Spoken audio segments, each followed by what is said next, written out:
welcome to the semi-finals in the Airthings Masters. 4 players are left to fight for the 2 spots in the final. Now, 3 of these players are from Russia, and I want to start by saying that the Champions Chess Tour recognizes that these are difficult and unstable times. In dialogue with the players, it has been concluded to continue with this online event, but in respect of everyone who is affected by the current events, today we will focus on the chess and the games only. So, David, my only question about this, as a chess player, can you imagine that this will affect the players today? I can barely imagine what they're going through. It's not going to be an easy day for Jan-Krzysztof, Andrei Esipenko and Vladislav Artemyev. It's tricky at the best of times to focus on chess. When something's in the back of your mind, let's just hope that they can just maybe forget for a while and enjoy the chess, enjoy the process today. Yeah. Now, we started out with 16 players in the Airthings Masters. 8 of them left us after the preliminaries, and in this quarterfinals yesterday, another 4 players were knocked out. It's already very sharp. This is an opening battle. It's a battle of homework. We do see it. It's a king march. Magnus is king, leading from the front, going for these black. Oh, that looks scary. Look at what Magnus has just done. He gave up his rook, Magnus Carlsen. A bit of an invisible move there. He gave up his rook, drawing away the black rook, and now he's played knight takes pawn with a check and a fork. So now black's king has to move away, and then white will regain the rook. He's taken it. He's done it. Oh. Mind of a computer, Magnus Carlsen. Yeah. King takes pawn. Look at that white king right now. It's in mortal danger. A draw in game 3 between Magnus Carlsen and Liam Le. And there is this tactic on the board. Knight sacrificed by Magnus. Yeah. That's a really nice tactic, and Magnus doesn't miss things like that. That could be the end of Liam Le Quang's competition, unfortunately. That knight cannot be captured because it would end in checkmate. It looks like tournament over for Liam. Yeah. There we go. No way for the white king to escape. Magnus is through to the semi-finals. Well, he has to take the decision quickly. OK, he's done another prey move. Okay, he hit the black rook, but the black rook just moved. Oh, no, is that a blunder? Now, white has lost control. Yep. Black's central pawn can just push forward. Black can just swing the rook across. This one, I would just push the central pawn forward as black now. White's queen is not doing great. This one is strong as well. This is good. Yeah, and probably Esipenko's going to find it in the next move, because I think... Yes. There's also a rook check. Once the white queen moves out the way, black's rook is going to come down with a check. Bang. It's going to be checkmate. White's king 2 open. The quarterfinals are over. Andrei Esipenko makes it through. I'm just not really good. I thought online, yes, but somehow, I managed to qualify, and now I'm in the semifinals, so it's great.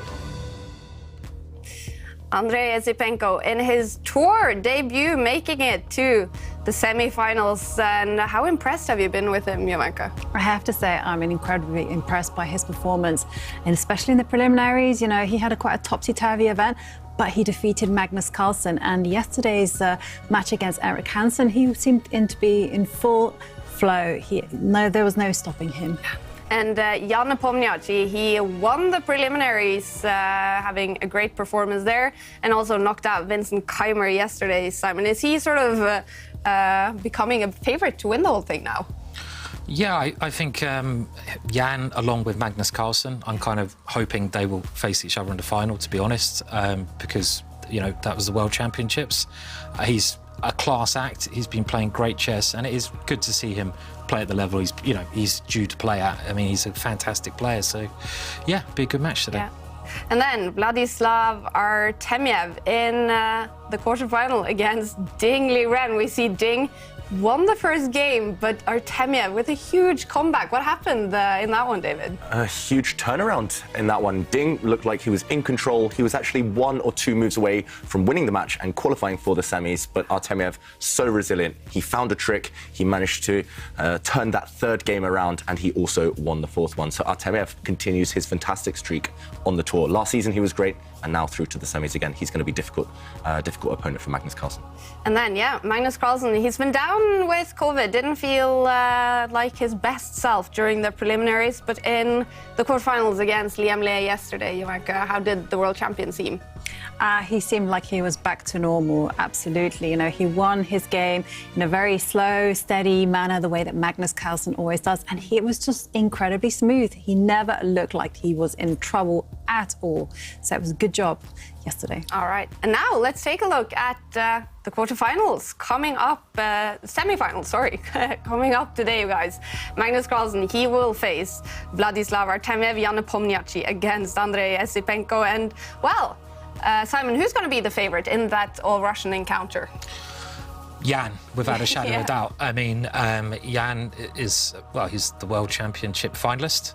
Even though he didn't have a best World Championship, he's a fantastic player. I think he's also better than Andre at the quicker time limit, so he's all round the favourite, but Andre's this up-and-coming, really good player who's, you know, can keep improving, so he might put off a shock. Is this going to be the match between sort of the current biggest Russian chess star against the up-and-coming, maybe for the future, big Russian chess star? I think so, yeah. I mean, Jan a while back, and I remember this because I played him, I don't know, something like 25 years ago when he was a youngster, and he was the up-and-coming member of the Russian team, which all the Russians said that he's going to be the next big guy. And I think the same feeling is with Andre. I think a lot of his fellow compatriots think he's the next big thing in the chess world. So, yeah, so we'll have to see if he breaks through here. Be interesting. Definitely. The other semi-final is between Magnus Carlsen and Vladislav Artemyev. I have a feeling we've seen that match before, David. Yeah, we've seen that match actually a few times before on the Champions Chess Tour. They met in a final last season. Magnus won that final against Artemyev. But then in the tour finals, the big final there, which Magnus did eventually triumph, Artemyev beat him 3-1. So Artemyev is capable of winning. Artemyev, especially if it gets to an endgame, his type of position will cause the world champion some trouble. All right. The semi-finals, first games in the matches are starting in about 8 minutes. We're going to take a look at the tournament schedule. We are done with preliminaries and quarterfinals. Today is semi-finals, and last year these matches lasted 2 days, but this year semi-final matches are decided in only 1 day. So it is best of 4 rapid games in each of those 2 semi-final matches. And if it's tied after those 4 rapid games, then we head straight to tie breaks with Blitz and potentially Armageddon. And 2 players will make it through to the big final starting tomorrow. Now, the games are starting in 7 minutes. We're going to take a very quick break, and we'll be back in a few minutes.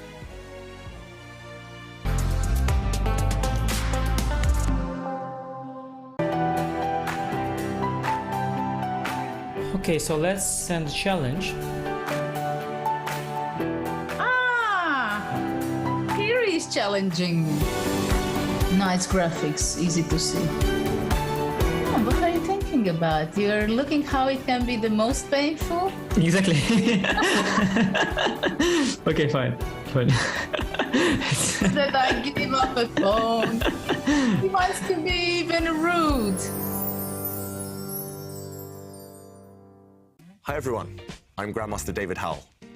One of my favorite chess books in the world is The 7 Deadly Chess Sins by Jonathan Rousen. We are looking at the first sin, thinking. Now, thinking might not sound like a sin, but if you're thinking in positions that don't actually require thinking, or if you're overthinking, that might lead to blunders. But here Magnus tried to be a bit too clever. He actually sacrificed his queen for the rook. The reason for this blunder was that after queen takes rook, he had forgotten a simple check. If you want to find out more about the 7 deadly chess sins, go to chessboard.com/sins to enjoy the exclusive video course by Jonathan Rousen.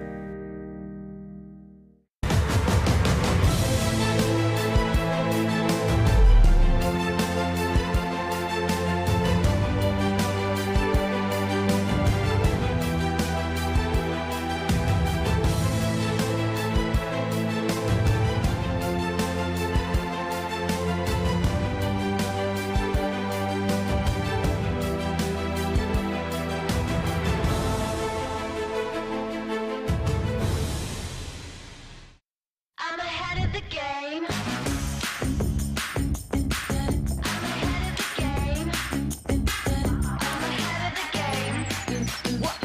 Well, the phone is always ringing. I'm caught up on the line. Got this string around my finger. Remember who am I? I'm a boss and I'm honestly off my rocker, but follow me. I'm ahead of the game.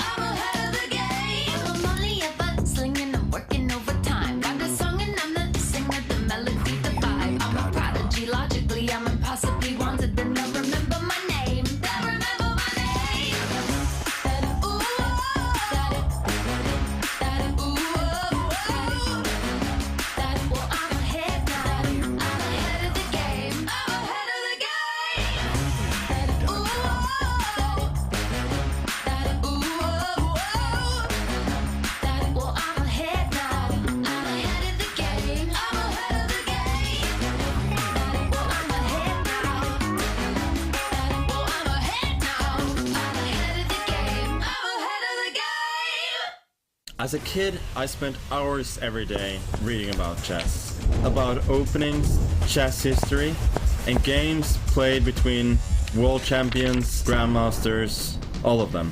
My apps make learning much easier. Everything I know you can find in my apps: Magnus Trainer, Tactics Frenzy, and Play Magnus. You can learn the basic rules of chess, train with our 400 lessons, and even play against my digital self. Download and try my apps for free.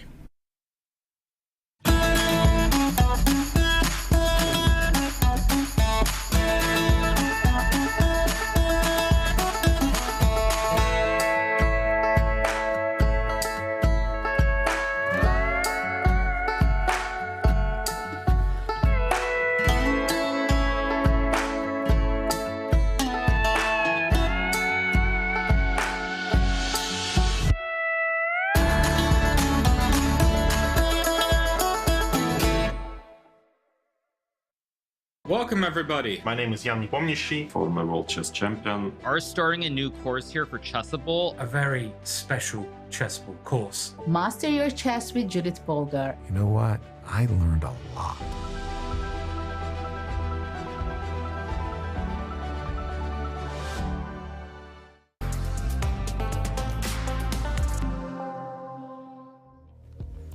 Welcome back, everyone. We are building up to the semifinals in the Airthings Masters. 4 players are left in the tournament. And Askild, it's been fun this tournament to follow all the new things in the Meltwater Champions Chess Tour ratings. One of those things. And are we basically seeing the 4 players who's done the best on tour ratings now in the semifinals? I would say so, Kaja. 3 out of the 4 players have gained rating so far.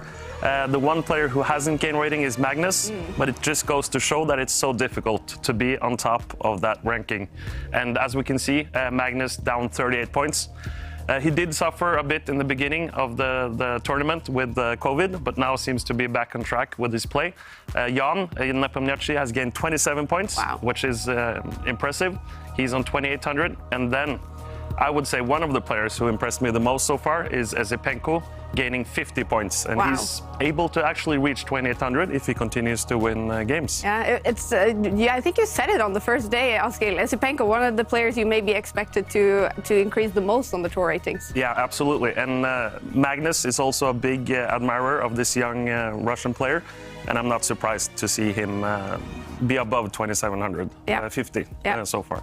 And another new thing is, of course, the Fighting Chess Index. It was interesting yesterday. Both Jan-Krzysztof and Magnus mentioned it, that they're actually following it, and they're not too happy with their score. They are, and I think Magnus had 1 short draw versus Ding.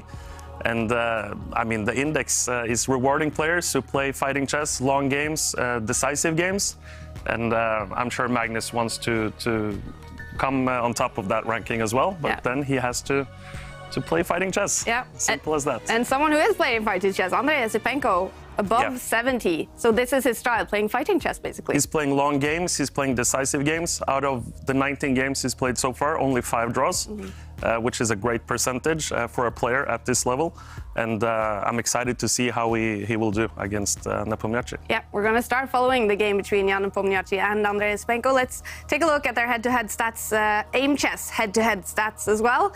And I'm excited to see if Esipenko will head into those end games, Askild. Yeah, and just I have to mention that Nepomniachtchi's stats are from the Meltwater Champions Chess Tour. Esipenko's stats are from other online games. But as you mentioned, Kaja, look at the endgame stats. 84% for Esipenko, only 55% for Nepomniachtchi. Even though Esipenko has played lower-rated opponents, I think, this might be his chance in this matchup. Definitely. Will be interesting to see if Andrei Esipenko heads into those endgames. And here we go, David. The game is starting.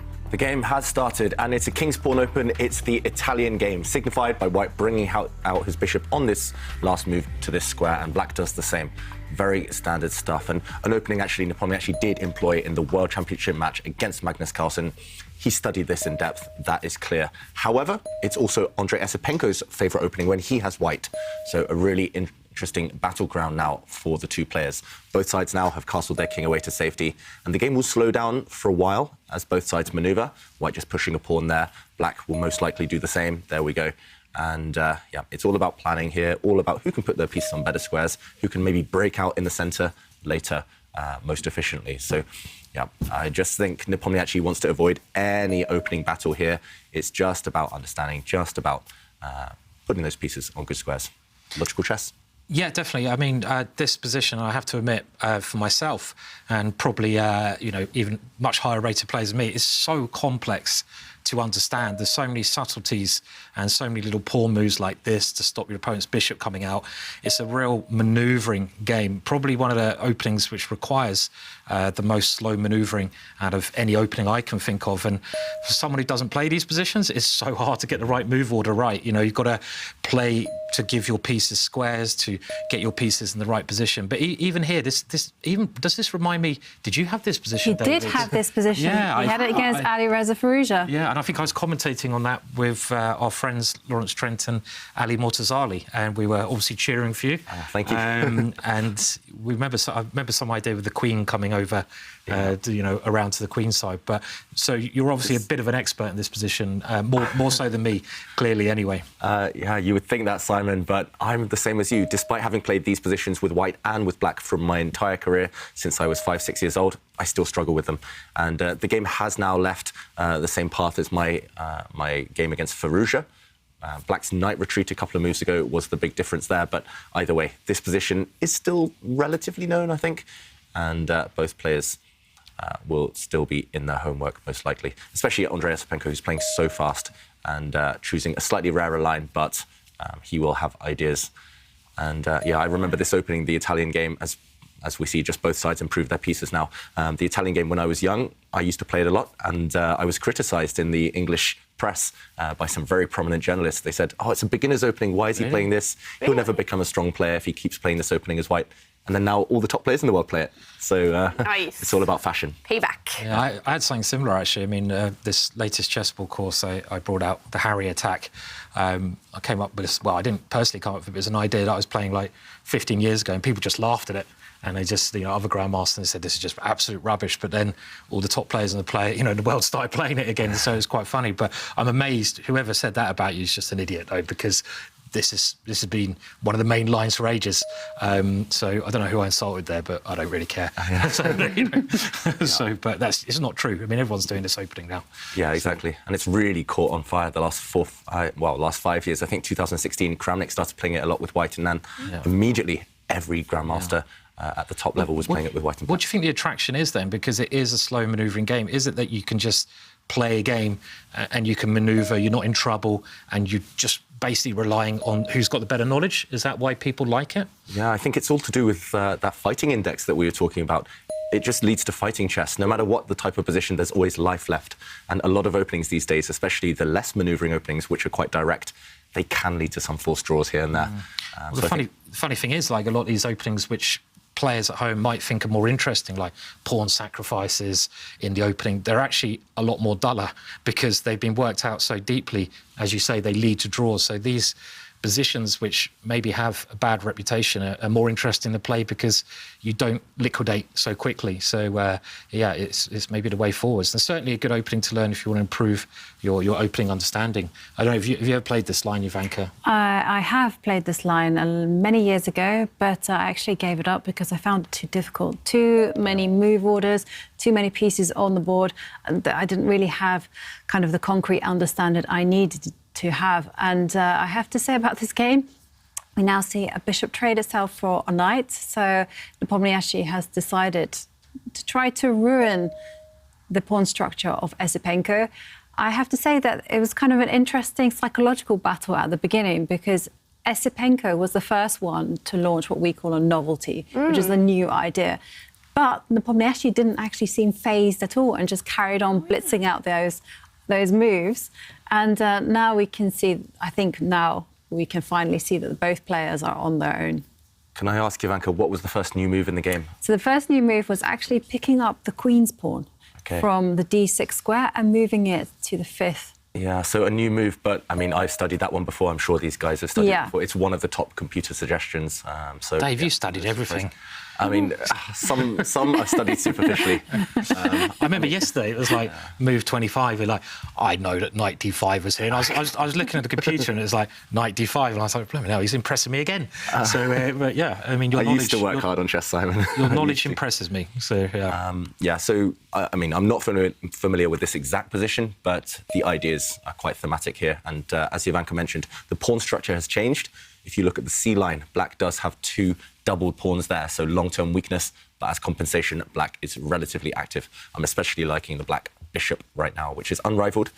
We saw a trade of some bishops, one of the black knights disappeared, but black's bishop is going to look over at that left side of the board at a weak white pawn for a long, long time. So I would say this position, both sides have reasons to be happy, but that is only going to be good for us. It's going to be a real clash of styles, clash of imbalances, because especially while the 2 knights against the bishop and knight combo exists, there's going to be life left. I have to say, normally I like the double knight combination, but in this particular situation, just like you highlighted, I like the power of the light squared bishop. It's going to be something that might come back to haunt white, especially if the battle develops onto who controls the open D line. Yeah, and I guess that's why Nepomniachtchi has just jumped in with the white knight. We've talked about this square, the f5 square. Knights on f5 will thrive. And now black has a difficult choice. You want to keep your bishop, ideally, especially if you have ambitious intentions in this game as black. But then again, can you really let that white knight survive? White will have some attacking chances. We talked about rook swinging across the board yesterday quite a lot, and white's rook on the 3rd rank. If you leave that knight alive, if you don't capture it, if you move the black queen, I was about to say, then white's rook at some point later might swing across on the 3rd rank towards the black king. So a bit of a risky decision there by Esipenko, but it shows that he's not scared. If he took that white knight, I think he would have been the one fighting for the draw. Now, very healthy position for black, as long as he takes care of his king. And do you think, David, that Esipenko needs to decide this in the rapid portion of this semi-final? Do you think Jan will be a big favorite in tiebreaks? Yeah, I mean, Esipenko, he's a great player. We've seen him progress so much, especially so. But at Blitz, he's far less experienced than Nepomniachtchi. Nepomniachtchi is one of the real elite few in Blitz. And I actually played Esipenko myself a few months ago in Blitz. And compared to playing against the top guys, he's not quite there yet. So yeah, I think if the match goes to Blitz, Nepomniachtchi will be an even bigger favorite than he is right now in the Rapids. And I actually think right there we're getting an answer to something we've been a little bit curious about, because Esipenko, he's always so fidgety, a lot of energy, and we've seen him sip something from a cup, and I think we could there see that that is coffee. So maybe that is why he is a little bit full of energy while playing these games. Well, he's playing late in the night. Yeah, that's true. So I imagine he needs some caffeine to get him going. Because it is quite, well, I would find it very, very difficult. But I know a lot of chess players are creatures of the night, and they like to stay up until the early hours. And Esipenko actually said it himself. He's a keen follower of football. So he often stays up late to watch those football matches. But, you know... I think he might be an Arsenal fan. Simon. Yeah, I think so. I've seen him wear an Arsenal T-shirt. So, okay. Yeah, I can actually confirm. I talked to him in Tata Steel, and he said Arsenal, and mostly because of the great Arshavin, great Russian football player. Can't be good at everything then, can you? So, poor taste. So I've actually played football with him myself, I must say, in the Isle of Man 2019, and he's very good. Yeah. He's tricky. He's got long legs, so he's it's hard to tackle. But. And Jan's wearing his lucky T-shirt again, we see, so, which has done so well for him so far. What is it, 5th day in a row now? Yes, 5th day in a row. Lucky T-shirt. Maybe he's got 5 of them. that could be. Or you could wash them. Yeah, you could do, yeah. But we've learned that chess players, they love their coffee, as we see with Esipenko, but they're also superstitious. Yep. If things are going well, which they have been for Jan, then why change things? And Jan, very impressive so far. He, though, as white, I was about to say, he's been thinking quite a long time. We're not used to that from Jan. Normally he's playing instantly, the one putting the opponent under pressure on the clock. This time, roles have reversed. White is lower on the clock, but this last move, Simon, you must like it. It's going on the attack with white. I love this, yeah. I mean, it's always great seeing Jan play, because he is a very aggressive player at heart. I mean, he's basically a bit of a hacker, and, you know, he's like a young Kasparov in many ways with his expressions a lot of the time. He's, you know, similar to Kasparov. He shows his emotions, which gives us a lot of drama. But the way he plays, he sees a king, he goes for the king. And now that rook may well come over and join the attack. And if he can get his queen also pointing towards what could be a hook, we call this pawn in front of the black king a possible hook. It's a possible target. And there was a book called The Art of Attack where the author of this book basically wrote a lot about having a focal point in your opponent's position you've got to aim for when attacking. And you know, I did a chessboard course on this book, so I know it well. And it really is finding a point where you can get into your opponent's position. And that pawn there, which he's now lining up against, so you can see the plan is coming together, is where he's aiming for. So it's a good bit of advice there. Just look for a focal point and try to line your pieces up to start targeting that point. And already here it's a little bit scary, isn't it, for Esipenko? Very scary. Yeah, very scary even, yeah. Yeah, I kind of don't think it's that scary. The reason why I'm going to say it's not that scary because it's really obvious what White is going to do. Yeah. I mean, it's obvious that, like, you know, David's highlighting that h6 pawn is going to be under fire. So therefore, you can take some action against that and then concentrate your action, you know, back to the middle of the board where black is superior. Yeah, so this is a really instructive move by Esipenko, dropping the queen back, defending the pawn next to it, but also if White's rook swings across, now the pawn can simply step forward. And look at this, indirectly the queen was actually defending this pawn all along. Now the queen defends it, the king defends it, it's defended twice. That means White doesn't have the firepower to go and capture this pawn. It's still a bit scary because White has 4 attackers, these 2 knights, plus a rook, plus a queen, and black only really has 3 defenders right now, the queen, king and bishop. But it looks like it's sufficient. Black's pawn structure is solid enough. So, as Jovanka mentioned, Black is planning to just defend for the next few moves with this queen retreat, but then at the right moment, start a counterattack, maybe including against the pawn, maybe jumping forward with the black knight. And if White's attack fizzles out, if the fire stops burning, then, yeah, maybe Nepomniachtchi, he's committed all of his pieces to the wrong side of the board. So, yeah, right now, Nepomniachtchi needs to back up his previous moves with some kind of substance, with some kind of real attack. Esipenko definitely playing a lot faster than Jan so far this game. With the black pieces, is that surprising him in any way? Yeah, I mean, it must be part of his strategy. Jan can't be used to that, right? An opponent being quicker than him. Not many people in the world are quicker than Jan Nepomniachtchi. So, yeah, surprising. And also Esipenko, he's had a lot of decisive results in this tournament, but his clock usage has been a bit up and down. I remember him being in time trouble in a couple of games. So maybe it's just part of his strategy. And meanwhile, one move, White's pawn stepping forward, that pawn cannot be captured because Black's bishop has to stay defending the black knight. Yeah, I'm actually incredibly surprised by this move because, yes, it's dynamic, but it does concede a really important square in the middle of the board. And I'm looking at that d4 square. I'm thinking if a rook could find its way down, even better, it would be a knight. And I can just see that it will be an extra benefit that Black has in this position. So control of the D-line, a great light-squared bishop. I'm a little bit concerned for Nepomniachtchi that unless he does something there on the right, he might be burning his bridges. Yeah, this knight retreat, not a good sign. If you're retreating pieces, the white knight's a bit dominated right now. They're going to have to keep retreating. Simon, a fan of that last move? No, I mean, I think as soon as you start playing moves like this, it's gone wrong. I mean, I was getting obviously quite excited because I love these attacking ideas, but this queen retreating move that Black played was a fantastic move, and it seems just to have stopped all the White's counterplay. And you can often find that these attacks are very premature. And they don't work out very well. And as soon as you start going backwards, you've just lost like 5 tempo. And we can see here that with this last move, Black's starting to put pressure on White's queen side. And I'm thinking, this is certainly going Esipenko's way at the moment. Jovanka pointed out this square in the middle of the board, which seems like a long-term target as well, which only Black can come into. Black's double pawns look pretty useful because they cover some central squares as well. So obviously a lot to play for here. There's loads of pieces on the board, but Black Esipenko must be happy with the way it's gone and with the time advantage he still has. Yeah, not just the time advantage. He's about to win a pawn, and he does win a pawn. That pawn couldn't actually be protected. If we just rewind a couple of moves to show why, the Black Knight jumping forward, this pawn, there's no way to defend it. If you march it forward, firstly, it can get captured by the Black Queen, but Black's Knight is going to jump in with a fork, a double attack. And if you try to protect it with your own pawn, then after a trade, we see that White can no longer capture with his pawn because there's a pin along this A-line. So that pawn was doomed.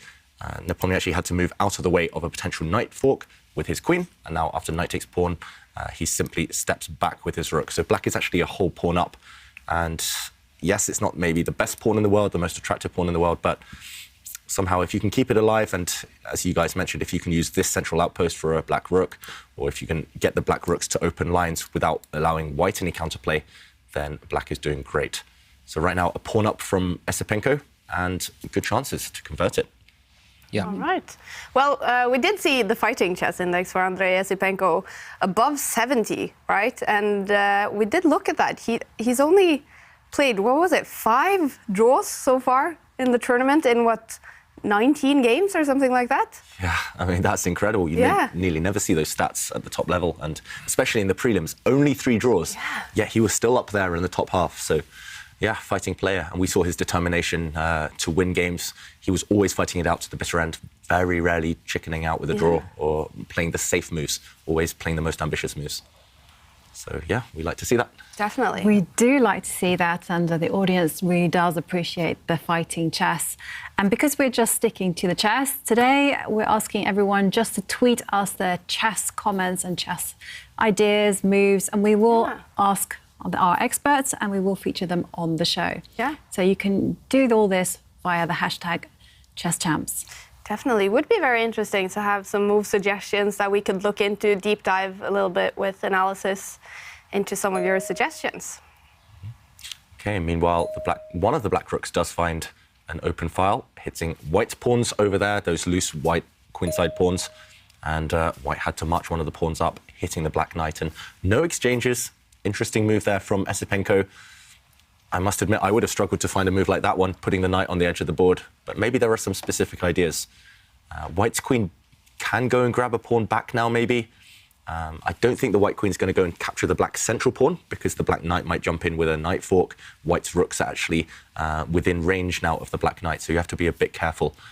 But White's queen can just kind of zoom up and capture one of the 2 black doubled pawns. I'm wondering whether Esipenko maybe just, I mean, I just said he was playing the most ambitious moves in every position, but is he maybe just letting the advantage slip a bit and giving back the pawns now? In some ways, it's a nice move, though, because we pointed out the square in the middle of the board, and the Black Knight is just trying to reroute into that lovely square. So if that knight can, it just takes 2 moves, get right into the centre, White could be in trouble. But White's played the most critical move. He's taken that pawn on c6. So what is his idea here? Is he going to take the pawn on b3, try to win it back, or is he going to potentially keep manoeuvring that knight around? OK, queen d6, that's interesting. Just trying to go for exchange of queens. Still looks really horrible for White, this, to me, because those rooks, the black rooks, are just, it's a bit like the Benko opening, if anyone knows that opening where you get all this play on the open lines. I never heard of that, even. The Benko, yeah, named after Mr. Benko, Powell Benko, yeah. Okay. I wasn't good thing I was Benko, yeah. And yeah, it's a really interesting opening where you give up a pawn to get these open lines. And also, look at these knights. They're not contributing at all. The action's starting to move over towards this side of the board, as you point out, Simon, but White's knights, they're far away. And also, if we remember the aim chess stats that Askil was showing us, endgames. Yeah. Esipenko is ruthless. I think he had 80-something% win rate in endgames once the queens come off. So now the queen exchange might happen at some point, White bringing the rook across to support the White queen. This was important because if White had taken on Black's terms, then suddenly Black's pawns connect to each other, but also big threats. Firstly, of winning a pawn with pawn takes pawn, but also of the knight jumping in to attack the 2 White rooks at the same time. So a really important move there from Jan Nepomniachtchi, defending his queen, and now this other plan that you guys have mentioned, Esipenko, he's kind of finding all the plans and wrapping them together and putting them all into one, because he's dropped this knight back, and now it's about to land in the center of the board, where it will cause some real nuisance. So is this a situation where the black knight and the black bishop are stronger than the two white knights together? Yes. Yeah, knights on the rim are dim. Yeah, and knights on the edge. And in light of the plan that David highlighted of jumping the black knight to the centre, I would be very, very tempted to just pick up my knight that's sitting on the edge, the white knight, move it to the f3 square. Yeah. That would be one move that I would consider. And then, or maybe I would try to kind of like do a variation of that, maybe go pawn takes pawn first, you know, because I don't want to give up material, and see what happens then. And now, OK, the knight has returned to the f3 square. Yep. So this is very important, because the knight is covering that square, and also maybe in the right circumstance, there's going to be some knight takes pawn in the middle of the board. Yeah, the knight also eyeing up this guy. So meanwhile, we have seen a trade over here, and the question is, can black just be greedy? And he has gone for it. Greed is sometimes good, and bishop takes pawn. Black is a clear pawn up. I don't see any way for white to win the pawn back. This pawn now, another plus behind black's knight retreat is that it does defend this slightly weak pawn, this isolated pawn. And yeah, these two white knights still struggling to get in the game. Nepomniachtchi retreats his queen. He's not out of this one, because if he wins one of these two pawns back, he will have a level position, but it's certainly white fighting for his life. This queen retreat does at least hit the black pawn in the center. And black has to find a way to keep these two pawns alive. And if he does, I think he's a big favourite to win the endgame. Wow. Well, just a reminder about the format. The semi-final matches are played in one day, 4 rapid games to decide the winner. And if they are tied, then they head straight to tie breaks with 2 blitz games. And if it's still tied, then we have Armageddon. And in each match, they have 15 minutes in between each games. So hopefully there's going to be chess going on all day, and we're going to try to show and follow as many games and moves as possible in both of these matches. And in the quarterfinals yesterday, we didn't actually have one single tiebreak. So let's see if that's going to happen today. That was surprising. 4 matches, no tiebreaks. Yeah, we rarely saw that happen last season on the tour, right? Yeah. It seems to be tiebreaks in every match. Yeah. But, yeah, it feels like we will get them at some point, either in the semi-finals today or maybe even the final, because these players, the last 4, they're all so good. Yeah. It's going to be so close. Yeah, I think this is quite instructive, the way this game's gone wrong, actually, for Jan. And this is kind of a typical mistake that I see a lot of players actually do, especially, you know, club players, that kind of standard, where they take the aggressive onslaught against their opponent's king. And I was, again, myself, quite excited about that. And as Ivanka pointed out, hang on a minute, this is really easy to defend against. And you do these aggressive moves, but you haven't really worked out your opponent's best defence, and you come backwards, you lose all this time, you lose the initiative, and you just have a bad position. So you've really got to attack from a position of strength and make sure you don't get forced back. And it's artificial attacking is just a classical mistake that a lot of people do. They attack because they think it's going to work, but they haven't calculated it, and they just end up going home again. And that's certainly what's happened in this game here. Yeah, I remember one of my friends on that subject had this little motif. He goes, you shouldn't impose your will on the board. You need to be objective. You need to do what needs to be done. So if the position demands that you're boring, you know, then so be it. Put your boring hat on and make those slow, like, sensible moves. If the position demands that you should initiate chaos, then again, you need to do that. You need to put that hat on and go, hey, totally agree. Let's initiate that. I think you've got to be objective rather than subjective. So even if you're a really aggressive person and you want to take over things and you know, take over the space and the area, you should avoid doing that. And that's something that's gone wrong here. I think, you know, he had to be more objective about his chances and do a slower approach. Yeah, fair play to Jan, though. He does have a more universal streak to his play than he used to, and he doesn't seem too unhappy. Yes, white is on the defensive. White is just a pawn down, hence the evaluation bar, but he will try and defend. And a really sneaky move there from Esipenko, we got to say. Black bringing the rook the whole way down. There was a trap there. If white got tempted to take that black rook, then the white queen would have lost her defender and the white queen would have fallen. So also a trap. Maybe we can show this on the board because it is such a sneaky move. But if we just rewind 2 moves back, black bringing this rook down. If you take the rook, as mentioned, the queen falls. And if you take the black queen, thinking, OK, black is just going to recapture. Nope, there's what we call an intermediate move. Rook takes rook is a check. And next move, black wins the queen, having pocketed a rook in the process. So instead, we saw Nepomniachtchi not fall for that. And here he just gets his king out of the way. So the queen and rook keep their connection. And now we do see a rook trade. And with the exchanges, who do we think that's going to help? Probably black. Yeah, I think so. Makes life easier. The only danger I can see in black's position is his pawn structure on the king side. So black's pawns are sort of moved a little bit up the board, leaving his 7th rank weak. So if somehow white can bring his rook down to where David's shown there on the board, the king could be, it's a little bit soft, a little bit softer than it'd like to be. So, but other than that, it seems like a fairly straightforward pawn advantage for Esipienko here.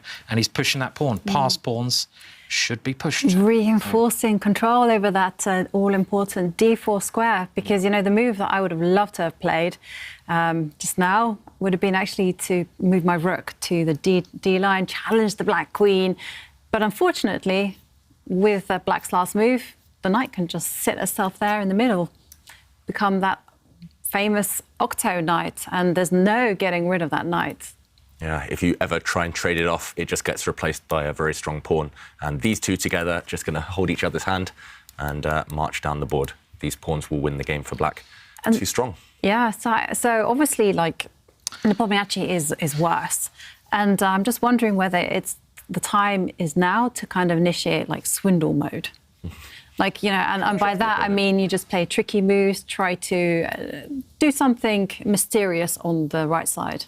I think he's going to try that, Jovanka, because now he's hit the black bishop. But if black plays maybe the most obvious move in the position, bringing the knight in, defending the bishop, then he has to try something against the black king, because if he doesn't, he's just going to get squashed. This pawn is going to start marching down the board. Oof, I don't really see any way out for white. So maybe it is time to go back to plan A. He abandoned this plan long ago, but something to do with the black king, whether that's bringing the knight back to the side and trying to create some sacrifice, open things up, or whether that's pushing Harry, the h-pawn, forward. At some point, it feels like he has to do something. I thought it was a nice trick in the position before that. Well, I don't think it will work because obviously Esipienko is an incredibly strong player. But if you'd have gone h4, h5, you have some queen h6 stupid ideas of, you know, in some random position. But h4, h5 would be a lovely manoeuvre that white could play. But I guess black just stops that pawn in its tracks by meeting that h-pawn moving by blocking it straight away. And I don't see really how that would help the position at all. Yeah, just to show your idea, there's some knight forks, knight jumping in. Sometimes you can think about a sacrifice and then the knight jumping in with a check. But as you mentioned, this h-pawn push will be blocked by black's h-pawn as well. But I quite like that h-pawn because it does give, as you mentioned, Simon, earlier, a hook that the white knight sitting on g3, which isn't doing anything, let's face it, gives it something to kind of maybe bite on in the future. And then I'm like thinking, well, what can white do to try to defend this? The knight isn't working. So then the knight on f3 is not working. So maybe that can be moved around, find a better square. Yeah, that's exactly what I was thinking, David. Yeah. I mean, interesting position. Jan instead lifted his rook up the board, so maybe he's just keeping these in mind for later. And I'm surprised to see Esipienko think maybe he's just choosing between two very attractive moves. He can bring his knight to the centre, as I mentioned earlier, or he can just push this pawn forward. And actually, the more I think about it, maybe this one first is the most effective because it's simply marching down the board. It's going to march even further, and then the queen will come and eliminate white's queen as a blockader. And yeah, this one so close to promotion. Maybe white just has to step this knight back to blockade it, because if you let it march on, it's just going to win the game for black. I mean, if I was white after c4, I'd just flick in knight h4, and I would just go for the desperado attack. I mean, he's gone c4, so we might see this, and it's like one of those situations where if you don't do something drastic, then you're going to lose. So you have to do something which you wouldn't normally do. You know, you're going to lose. Your opponent's coming into your territory. You need to take some action now. Moving that knight over there. Well, okay, you might be able to sacrifice on g6, bring the other knight in, but he's gone more defensive. Yeah, okay, no, I like your idea. If it's going wrong, but maybe this is actually, as David, maybe this is. It's a little bit annoying for black, but... Yeah, it's annoying, but it's a passive approach. It's defensive. And even if white just plants a knight on this square, black will not actually trade the knights. And I wouldn't be surprised to see black just plonk his knight in the center of the board anyway at some point. Also, you can never take it now because the queen will open up towards the white king. White is just going to be completely stuck, and black at the right moment will bring the rook into the game. Still, the black king will be a bit weak, but black is definitely in charge. Yeah, and I'm really glad that you point out the rook moving to the open A line, because white does have ambitions of putting the queen there, but doesn't have the time. Yeah. Just black has full control. Yeah, but I don't know how black's going to deal with his pawn after the knight's moved now in the game. He's got, at least white's got this direct threat here. So what is black doing here, actually? Okay, sorry, he dropped back with the other knight, yeah. Yeah, and because you're threatening to win a pawn in two different ways here, so it is a direct threat at least. So Can you still put your knight in the centre and just kind of say, hey, got a little pin if you capture that pawn? But let's see if I can take it, because the rook can back up my knight as well, potentially. So is this? Yeah, this would be really interesting, because I guess you guys want to bring the queen here, pinning the white knight. The white knight can't move. And if you defend it, as Simon mentions, then maybe black can reinstate the pin, and so much pressure, everything happening now on the C line. Yeah. I mean, it's still very, very messy, but it does look like black might win a piece, at least temporarily. Yeah. Some tricks here, maybe, but this is what Andrei Esipenko is calculating right now in the current position. Can he just sacrifice a pawn back to tie up white's pieces? But instead, he plays the safe approach, or, well, I say safe, but you are abandoning your king. You're at least keeping your pawn safe next to the queen. The problem is now you've got to be very, very careful. For example, after knight takes bishop. At the moment, it's fine because the white queen can't jump in with a check because the black knight covers this square. But if white breaks through to the 7th rank now, for example, if the rook somehow gets in, it's going to be deadly. So this one could still turn around. Black a pawn up and probably with an advantage, but white has some hope if he can get to the black king. The bar did react to Esipenko's last move, down to 0.9 advantage for him. In the other game, the bar has jumped up for Magnus Carlsen, looking good for the Norwegian in the first game in that semi-final match. Yeah, and whilst we're waiting for Nepomniachtchi to come up with a move in this difficult position, Rainy Santos does ask us a question. They ask, after over-the-board games, I've noticed some players rearranging the pieces to their original positions except the kings. What does this mean? Except the kings, which is left in the centre of the board. What is the background on this practice? That's a good question. It's just a practical thing.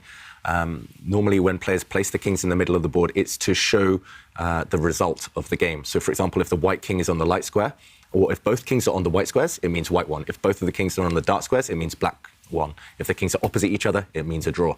And actually, when we play chess nowadays on electronic boards, when it's broadcast live on the internet, the moves automatically transmit, but there's no way to show the result. So that's how we do it. We show the result by putting the kings in the middle. And also, we sometimes leave the kings there just to show our kind of other competitors what the result was in the game. Because, for example, you might be fighting for first place in a tournament and you look over and you don't know what result happened. Yeah. So just looking at the kings, you know what result went on in that game, and that might influence your own decisions in your own game. Very clever, actually. Yeah. But we don't do that in online chess, obviously. Here it's just clicking a button, basically. Yeah. Yeah, the results are shown quite prominently when it comes to online chess. And over-the-board chess, not quite the same. Yeah. So it's especially useful in team events. So. Of course, yeah. Exactly, yeah. Did you hear that story at the British Championships going back, like, I don't know, a long, long time ago, well before we were born, but there was a disgruntled player and he snuck apparently into the tournament hall and he glued all the kings to the chessboard. Look at Esipenko. Sorry, Simon. Right, Just a lot of movement on Esipenko. Oh. What's happening, David? I don't know. I think he feels there's a win in the position. He's just getting very, very excited there, as you can see, shaking back and forth. It's not because he thinks he's blundered. It's his move now. Yeah. But maybe he thinks there's something strong in the position. I don't see it immediately yet. Maybe it involves pushing this black pawn forward. Maybe it involves bringing the black knight to the centre of the board. But he feels something in the position. His instincts are tingling, his spidey senses, as I sometimes say. And I can't wait to see what he has in store, because he clearly has something in mind. And now he's into calculation mode. You see how he's bobbing up and down. He's going, OK, this move, then this move, then this move. Oh. They're shaking his head. He's like, oh, maybe it's not so clear. And now he played the safety first move. So, oof. With 2 minutes left on the clock, look at this. Esipenko, he is feeling the nerves. Definitely heating up now. And after the knight takes bishop, the pawn recaptures the knight. As we mentioned, white's queen cannot go up and checkmate the black king yet. But still, that black king not feeling entirely safe. So yeah, I mean, this is getting really double-edged. Let's ignore the evaluation bar for now, which thinks black is completely winning, because it's not that simple. Black's king is going to come under some kind of attack. Isn't he just going to queen this b pawn? Yeah. I mean, I don't see anything white can do. You can bring your queen in with a check up at some point, but you're not going to do any damage just with the queen. Black is not going to let you. That's the problem, isn't it? I was thinking if you try to get your rook in now, you have to try and get to the black king, because that b pawn is just going bang, bang, queen. Thank you very much. Yeah. But if you try that, maybe I can just block with a knight. I mean... OK, let's try and keep an eye on the players as we show this. But right now, as mentioned, the queen coming up, right? And, well, I thought maybe you swing the rook over. You swing the rook over this way? Yeah, then I just block with the knight in the centre where I want to put my knight. Ooh, OK. And if your queen comes in, I don't think I'm too worried, because my queen can always come back, and it's just one check. Because where are you going with the black king? I would be a bit worried here, Simon. I don't know. Just go back. To the corner, I guess? Anywhere. To this square. Maybe now I'm jumping in with the knight, hitting this pawn, threatening some checkmates. OK, we have to change our minds then. Not that square. Because now, if after pawn takes knight, this is going to end in checkmate. Queen f8 or something seems... OK, in this position... then you bring the Then I just over, maybe take this pawn with a nasty. Yeah. Check. There's tricks in the position. Now, black's queen will get deflected away from the protection of its rook. This would be a check, and suddenly things turn around. So black has to be really careful. For example, after this rook move you mentioned, maybe the idea is to just lift this rook up first, just to guard the 7th rank. And then if the queen jumps in the whole way, now you block. And now at least this rook can't come in. But then again, there's going to be checks. Still tricks, yeah. Still tricks. For example, just to show the check, and then the rook swinging across this way, it got blocked going up the board. So now it comes across the board. Nepomniachtchi right now calculating all of these possible moves. I think in the current position, he's looking at 2 moves. Either bringing his queen up the board to try and go for this pawn, or, OK, the move you suggested has been played, this rook across, and it's tricky for black. Still some hard work to be done to win this game. The evaluation bar says, OK, it's winning for black. As you guys mentioned, this pawn is just going to make a new queen and win the game. But first, you have to defend. So if you try the same line but put your king in the corner, that's probably a lot safer. Yeah. So I need to block your rook out, definitely, because I've got to try to keep out your pieces. But yeah, it's much more dangerous than I thought with this very clever knight jump that white's got. But I guess I have to go in the corner then, so I can try going this way. But if you go to the corner, maybe the queen can swing across. OK. We're going to find out the answer. I see it, yeah. Now this pawn under attack, this pawn under attack. It's not entirely clear. Look at the bar. Exactly. From a human point of view, with 2 minutes left on the clock, you're the one being attacked. It's not easy. With computer precision, black is winning. But these guys aren't computers. These guys are humans. He's got under 2 minutes to find the right solution as well after this. So my suspicion is that the black king, has to accept that maybe it's going to go on a run. Yeah. And find solace. Yeah. No one wants to be involved in a king run, because basically you're walking a tightrope. One mistake and that's it. You could be checkmated. I mean, it's probably, I guess, in that last line, I mean, there's ways you can bring your black queen back to defend, and there should be some way to do it, but it's dangerous, and we're going to find out. Yeah, we're going to find out. There's 3 sensible moves. Oh, which way is he going with the king? He's put his king on the bad square. But now the knight comes in, and white is completely winning. Now this knight move, sacrificing the knight, wins for Nepomniachtchi. Wow. Because after pawn takes knight, this is just going to end in checkmate. The rook's swinging across this way. And will the players react? I don't think they've spotted this. This is exactly what we showed a few moments ago. Yeah. If the pawn doesn't capture the knight, if the queen drops back, then the knight sacrifices itself. Wow. And if the king goes to the corner, it's checkmate. And he's seen it. He must have seen it, yeah. And he's played it. But what about Andrei's reaction here? It's incredible. He must now realise, hang on, he's going to react. Let's look at the players' faces. Nepomniachtchi suddenly looking much happier. And yeah.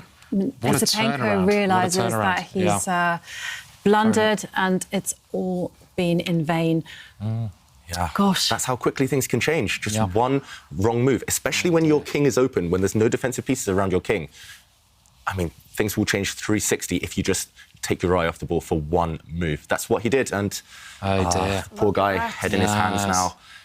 It's too late as well. There's no turning back. Checkmate is threatened. White's queen is going to swing across. Black is going to have to give up some material to try and... Well, at least he can feel better after this game knowing that I fell for the same trick. Yeah. That's not going to make him feel better, obviously. I'm just saying that'll make him feel a lot worse. But it's incredible, actually, how this has turned on this move. Yeah. And it taking under 1 minute. It's why you have to be so careful when it comes to king safety. And also, psychologically, he's been in control as Black the whole game. He's had the advantage the whole game, and just one move. It's the worst way to lose when you're actually being controlling the game. You played a really nice game. You've been outplaying your opponent, which he has done. Look at him, and you suddenly lose. That is the worst way to lose. It's a lot less painful if you've been outplayed most of the game because you never thought you had a chance, but when you get your expectance up to win and suddenly, bang, you've lost something, it is really heart-wrenching and it's a horrible feeling. And 20 seconds for Esipenko. Magnus Carlsen has won the first game against Artemyev. And this one, is it over for Esipenko or can he still save a draw? It's not over yet. Still some chances. I quite like his last move with the Black Queen. It took me a while to spot that one as well because now White's queen cannot swing across. The Black Queen keeps the 7th rank guarded, but White can just step back with the queen, as I was going to say, and take this pawn. And look at this, lined up against the Black King now on this diagonal. There's some deadly discovered checks if the White knight moves out of the way, and also Black's knight in the middle of the board is hanging. So this one, I think Jan's got it in the bag. Just needs to be a bit accurate over these next few turns. The Black knight retreating now.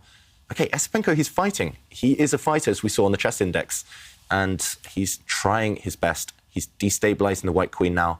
The White Queen can maybe just take a step back on the diagonal, start attacking some of these black pawns that are undefended near the Black King. It's still difficult. White is completely winning now, but some accuracy is needed. We've seen one turnaround. Jan will try and make sure we don't see another one. Wow. Oof. You got a feel for Andrei Esipenko. Look at him, shaking his head, just so frustrated that he's maybe threw it away, and the clock is ticking so fast for him as well. Yeah, it always ticks faster when your heart is beating, when there's been a big turnaround, been a big blunder. Somehow the seconds just tick away instantly. And this last queen move does threaten checkmate in 2 moves, with the queen going and taking a pawn in front of the Black King. So Black has to stop that. Black blocks and attacks the White Queen in the process. So the queen steps forward, and now there's a big threat in the position. White actually just wants to bring the rook across and capture Black's dangerous pawn on this left side, deflecting away the Black Queen, because then the White Queen will sneak in with a checkmate. Black's queen is the only defender, so it has to stay on this 7th rank. There was a sneaky check. White blocks. And the other threat is... The other major threat, just bring the 3rd piece into the attack, and the queen and knight combine so well when attacking. But if you can get the rook to the 7th rank, which I think is his next move, it's over. It is over. I mean... No way to stop it at all. Yeah. That next rook move. Yeah. The tragedy is you can't even give up your queen for material banking on the passed pawn. Instead. This is the best shot, but now the rook can certainly try to get in somewhere. There's even the flashy move here, bringing that down to the 6th rank, where the queen might be able to take it. Just you're threatening to capture the knight. That could be the killer blow, actually, here. You could also bring it to the 7th rank. That would cost Black the queen. I think there's a few moves that win here. But, OK, Jan still needs to show some accuracy. The evaluation bar says a crazy number for White, and it is winning for White, but one wrong move, and that Black pawn does make a new queen. So Jan, with 2 minutes left, needs to find a move. I think one of those 2 rook moves. You could even just move the rook across 1 square to hit the Black Queen. That's cold, David. Just move the rook. Cold-blooded, and trying to destabilize the Black Queen or hit it or deflect it away, because the Black Queen is the only defender of the Black King right now. He's got 1 minute 40, and Esipenko's only got 11 seconds as well, so he might as well use his time here just to find the best way to finish it off, I guess. Yeah. I think the best one is just move the White rook across 1 square. When OK, he does this. When the Black Queen moves, I'm expecting it to move. It still needs to protect the knight in the centre. Then you can take Black's pawn. And actually, can you not win the queen as well? OK, stepping back. How will you... Oh, no, not stepping back. I was stepping forward to the d6 square. Sorry. Which piece? I was just going to... OK, don't worry. OK, very complicated stuff there. And there we see the evaluation bar not liking what Jan's done, actually. Yeah. Black found the only move. We see the stockfish moves there, 3 suggestions. Black found the only move to keep the game alive. And now the Black rook has come across, and it's a turnaround. Look at this, counterattack, and the computer confirms. Incredible. Black is alive. What a move. It's still tricky for black, but Esipenko finding the only defense with... He had 7 seconds on his clock. Would you have found that? I think I would have struggled. And white's queen was under fire, black's queen was under fire, but a queen trade would actually help black, whose pawn on the left side would have run through and won the game. So suddenly, all 3 results are possible again. And Jan wasting a move. He brought his rook up. His rook goes up again. And now black's knight steps back defending. Kind of seems like a draw is probably the fair result now. After they both had their chances, get some peace on the board, take the draw. And after knight d7, well, there's probably a chance it could be a draw here, actually. I mean, but, well, I don't know. I don't know. We mustn't forget that black has a big killer there on b3. But they both had chances here. They did. And just great defence there from Esipenko, though, to stay in the game. Yep, and right now, if the rooks come off the board, white is still a pawn up, black's king is still weak, but it's all about that black pawn on the left side of the board, 2 squares away from promoting. When can he move it? He's going to hope soon. He's been stopped from moving it for the last 10 or so moves, but as soon as white starts running out of threats, which he's about to, then that black pawn is going to motor forward and sprint towards becoming a new queen. Jan, as white, has stopped that from happening, black's pawn running, by creating threats every single move. But he's defended Esipenko. Well, what does white actually play here? Because, I mean, you really don't want to swap the rooks off because, well, you might have to go into an ending, actually. But, could you do that? I don't know. Could that be the fail-safe, like swap everything off and then let the white knight... He has. The question was, what else? And look at this last move by Esipenko, giving up the black knight. But if white's queen goes and captures that knight, then the black queen jumps forward with a check, taking that white pawn on the second rank, and white has no chance of winning that game. And if you take the queens off, and I mean, that's very risky because that b pawn is so strong, but you can try queen takes queen and bring your knight back. I think that's the only way to try and win the game, but... Yeah, it looks... The b pawn, I think, is just too far advanced, so maybe this will actually now just peter out, so... Yeah, if the queens do come off... Well, he's queen takes knight. The draw is about to happen, black giving up a knight, but now the white king cannot escape the checks. So black's queen can just continue checking forever. And look at this, the evaluation bar thinks maybe black has an advantage. Really? Oof, I don't believe that. I think... Queen and knight are so strong in such positions. I mean, you could maybe try b2, but your king surely can't run away out of this. Well... OK, he goes for the draw. No way out for the white king. Both sides shaking their head. Yeah. Fair result in the end, but what a fight. Yeah. That was a really good fight, yeah. What a start to this semi-final match. A draw between Jan Nepomniachtchi and Andrei Esipenko in the first game. Their second game will start in 15 minutes, but the second game between Magnus Carlsen and Vladislav Artemyev will start in 3 + 4, 7 minutes. Yes. But look at these two. Jan is still looking over this. So many turnarounds, David. We have to take a look at this game. They were both winning at a point and both losing. Yeah, I mean, what a crazy game. So many highlights that I could focus on. But I just want to show maybe the moment that Nepomniachtchi blew the win and the moment that Esipenko saved it miraculously. It was in this position we were discussing here in the studio. White has several winning moves. Jan played one of them, but maybe not the best move. The best was to bring the rook up the board, maybe to the 6th rank, as I think Simon mentioned here. Bring the rook up, creating some threats, hitting now the black knight, which is undefended, because the queen cannot take this rook. This queen now would be deflected away, and this would end in checkmate.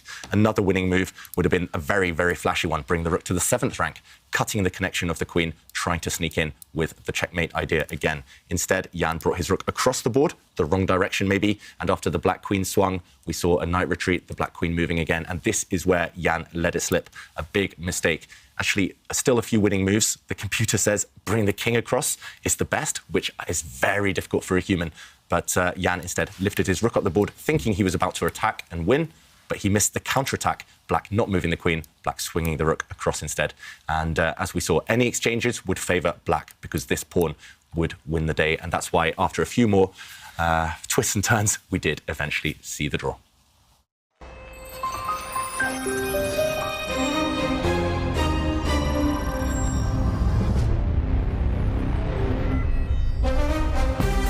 Game 2 between Magnus Carlsen and Vladislav Artemyev starts in about 5 minutes. Magnus with the white pieces in game 1 won that one, so Artemyev is down by 1 point. He will have the white pieces in the next game. We're going to take a quick commercial break and we'll be back with more action in the semifinals.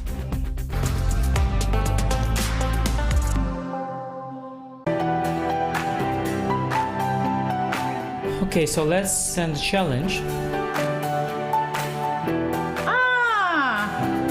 Here is challenging. Nice graphics, easy to see.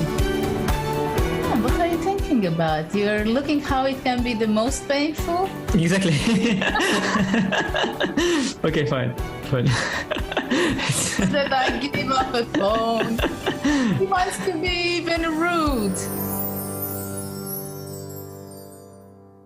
Hi everyone, I'm Grandmaster David Howell. One of my favorite chess books in the world is The 7 Deadly Chess Sins by Jonathan Rousen. We are looking at the first sin, thinking. Now, thinking might not sound like a sin, but if you're thinking in positions that don't actually require thinking, or if you're overthinking, that might lead to blunders. But here Magnus tried to be a bit too clever. He actually sacrificed his queen for the rook. The reason for this blunder was that after queen takes rook, he had forgotten a simple check. If you want to find out more about the 7 deadly chess sins, go to chessboard.com/sins to enjoy the exclusive video course by Jonathan Rousen.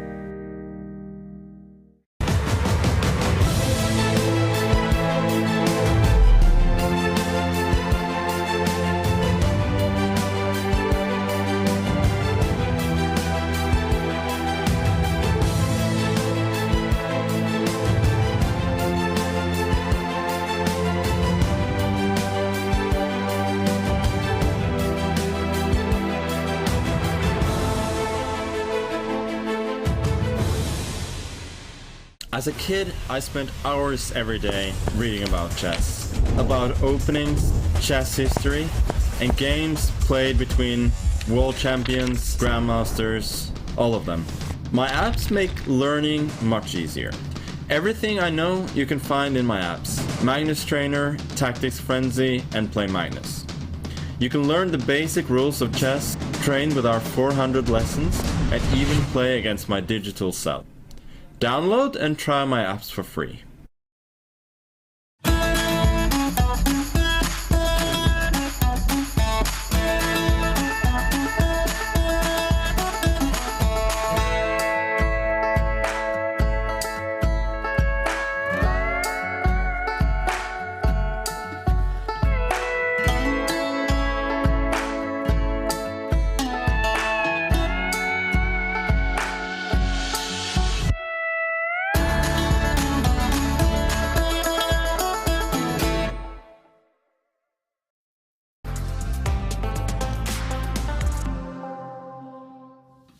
Welcome back. It's semi-finals in the Airthings Masters. In both matches, one game is finished. Let's take a look at the results so far.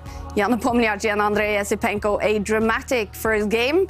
Both had winning chances, but eventually it was a draw. But Magnus Carlsen with a great game with the white pieces. He won the first game against Vladislav Artemyev, and the world champion is then up by 1 point. Game 2 is starting in 1 minute. And Askil, these two have played each other many times actually in the Meltwater Champions Chess Tour. What are their fights usually like? I mean, they played so many times. I think Magnus has a good advantage if you look at the games they've been playing. But we do call him the Iceman, Artemyev, and he's a big fighter. Yeah. He came back yesterday versus Ding. He won 2 games in a row. He was on his way out of this tournament, but he fought back in an impressive way. And we'll see what happens. I think we cannot write him off just yet. And if we look at their aim chess head-to-head stats, I mean, it's very equal. It's very equal. I think, if you look at this, it's so close, basically. So we cannot read too much out of these statistics. And I think now with the white pieces, the Russian player might take his chance to come back in this match. And must feel some confidence as well from what you mentioned, his comeback yesterday. Ding is such a strong player, and he came back, won 2 games in a row, and I think he can do it again if he finds his form. Yep. Well, it's about to start game 2 between these two. David and Artemyev will have the white pieces. What should he play to have chances for that comeback? We're expecting something a bit weird, something a bit wonderful. He tends to play all sorts of openings, Artemyev. He has ideas behind every specific opening, but it's very rarely a main line. It's very rarely something super direct where the opponent just has to solve 2 or 3 problems to be okay.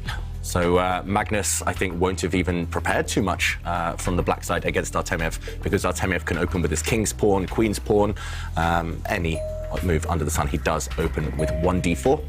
And we see Black's knight come out. I prepared for Artemyev recently at the European Team Championships, and I just gave up after a while because he plays every opening under the sun. And Simon, are we going to see Harry the H-pawn push forward here? That's it. Already? Yeah. That would be the chessable course you've just made. Big mistake there. So he doesn't go for it. Into the Grunfeld. So. The Grunfeld defense. So a counter-attacking opening by Magnus, often giving white extra central pawns, but Black will aim to challenge those central pawns from the sides. One of your specialities. This is the first opening I think you played, wasn't it? And you still play it nowadays as Black, and played by a lot of dynamic players. Garry Kasparov played this a lot, and Peter Svidler, big expert. Yeah, MVL, of course. So it's a counter-attacking opening for Black here. Yep. And Do you think it's a good choice, though, to kind of play something that's quite dynamic and could potentially be quite forcing? I think against Artemyev specifically, it's a very, very good choice.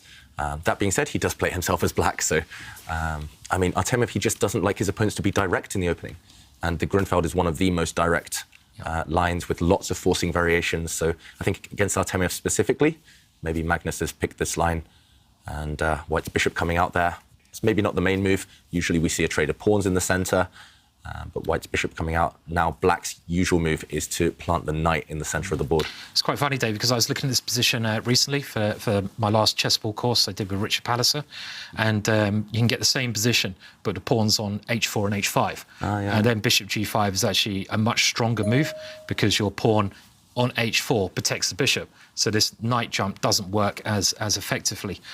In this one, though, Black often gives up a pawn to get that bishop and get very active chances. And as you say, I think it's a good choice against Artemyev, who's someone who likes it quite calm, I feel. He likes a nice, slow approach to the game. So Magnus changing his style because of that reason.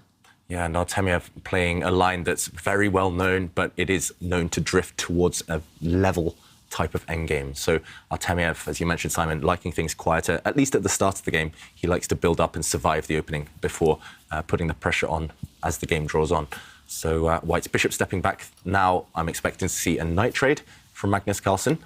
White's bishop has lost a bit of time, but now there is pressure on Black's central pawn, so you need to trade a set of knights in order to relieve that tension. Yeah, if he does trade knights, it's the main move. It's not the only move, but it's something that would be consistent with what Magnus Carlsen played in 2012 against Hikaru Nakamura.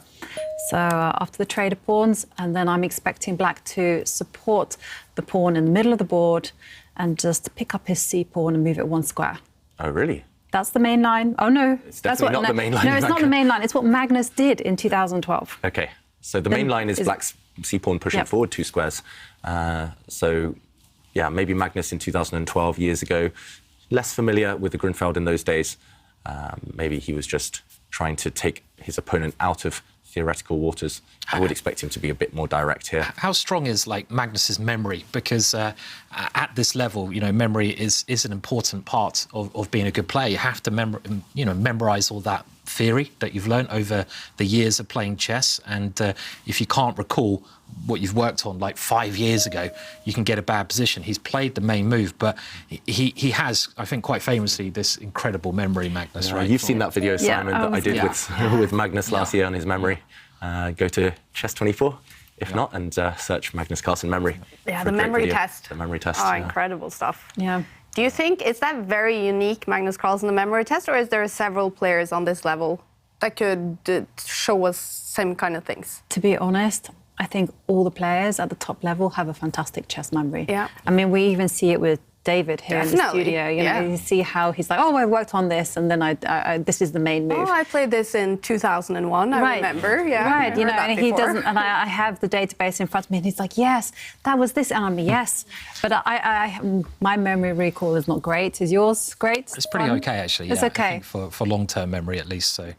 Yeah, I mean, there's a famous story of Magnus Carlsen doing the Reykjavik pub chess quiz, which I might have recalled before, but it's a famous quiz they play at the Reykjavik tournament, still theory on the board here, where it's chess-related questions, but not about your own game. They're extremely hard questions, and you have all these historians turn up for this quiz, and it's really, really hard, and Magnus won it pretty much on his own with the highest score ever. And some of the questions he's been asked were so obscure. They're positions from 300 years ago between two players, which no one had heard of. And he could name the players, name the position. So his history and understanding and the work he's put in and his recall is incredible. And, you know, it shows in the way he plays. Fantastic. I think he formed a team with Jon Ludvig Hammer, and they called it MC Hammer. And they did very well, as Simon mentioned. Meanwhile, can't touch this. Meanwhile, some trades on the board. This is still mainline theory, as Simon mentions. This is still very well-known territory. I've had this position countless times myself from the black side. So 2 main moves as black. White has a strong hold in the center, and you want to challenge that. So either you bring the black knight out, or you give this check. And this check normally requires white to block it with a queen. We see a queen trade and the white king in the center. So this white king, it looks pretty strong because the queens are off and it's already centralized. It's ready to join the action later on. But the black rooks will centralize and hit that white king at some point. So pros and cons behind having white's king in the middle of the board. I always slightly prefer white's position in these lines just because the center is so strong. If you look at white's 2 central pawns, they protect each other. They're so hard to break down. Even if you break them down, it just leads to exchanges. And now I expect to see white's king maybe take a step back. There we go, off the line of the black rook. And very balanced endgame in general. It's just down to who knows these positions better maybe and who can come up with more creative ideas in this endgame. Yeah, and I think it's kind of clever the way, Artemyev has played this, because he's facing a very double-edged opening, but he's managed to get a position which he likes playing. He likes playing these kind of positions, get the queens off, play a more slower approach to the game. And it's very important, I feel, when you have the white pieces especially, to take the game into the kind of position you want to play. Not even if you're getting an advantage all the time, but just a position you enjoy playing and you're very good at playing. Don't go tactical if you're not very good at calculating, for example. And here, a very normal pawn push, you're trying to undermine black's 2 pawns with your 1 pawn. It's called a minority attack, this idea. And it's a little bit more comfortable and easier to play for white, as you say, David, I would feel here. Yeah, I think it's just there's more margin for error as white. Even if things go really wrong and black is able to push a pawn in the center, explode things open, that will just make the game fizzle out most likely. And as black, if you're a bit passive, if you don't do too much, then white does have ideas, as Simon mentioned, this minority attack. Maybe white can start pushing forward on the other side of the board as well with some pawns. It's less clear what black should be doing. Meanwhile, Magnus stops any potential pawn push to further open up those white rooks by planting his knight on the side of the board. And usually we say knights on the rim are dim, but this is very typical for the Grunfeld defense. That black knight is actually technically on an outpost, supported by a pawn as well, so on a decent square. And it's also preventing white from marching the A-pawn up 1 square just to initiate Simon's plan of attack. And this is why there's only 1 game in my database between 2 grandmasters, Melkuman and Chaparinov. And in that game, white actually rerouted the knight and put it on D2 in order to initiate a trade. So black's knight just doing a great job of blocking up this whole left side of the board. So the move Jovanka mentioned that has been played before is this knight retreat, going to this square or this one to get rid of this knight. And that trade, I guess it benefits white slightly, but then again, material coming off the board does mean a draw is the most likely result. And what happened in that game, Jovanka? Draw. It was a draw, okay. So other plans for white could include just having studied similar positions to this one, not this exact position, similar plans could include just maybe gaining space on this king side, on the right side of the board. For example, you could try and challenge now for the open file that once black's knight has abandoned it. I'm trying to think what else you could possibly do as white.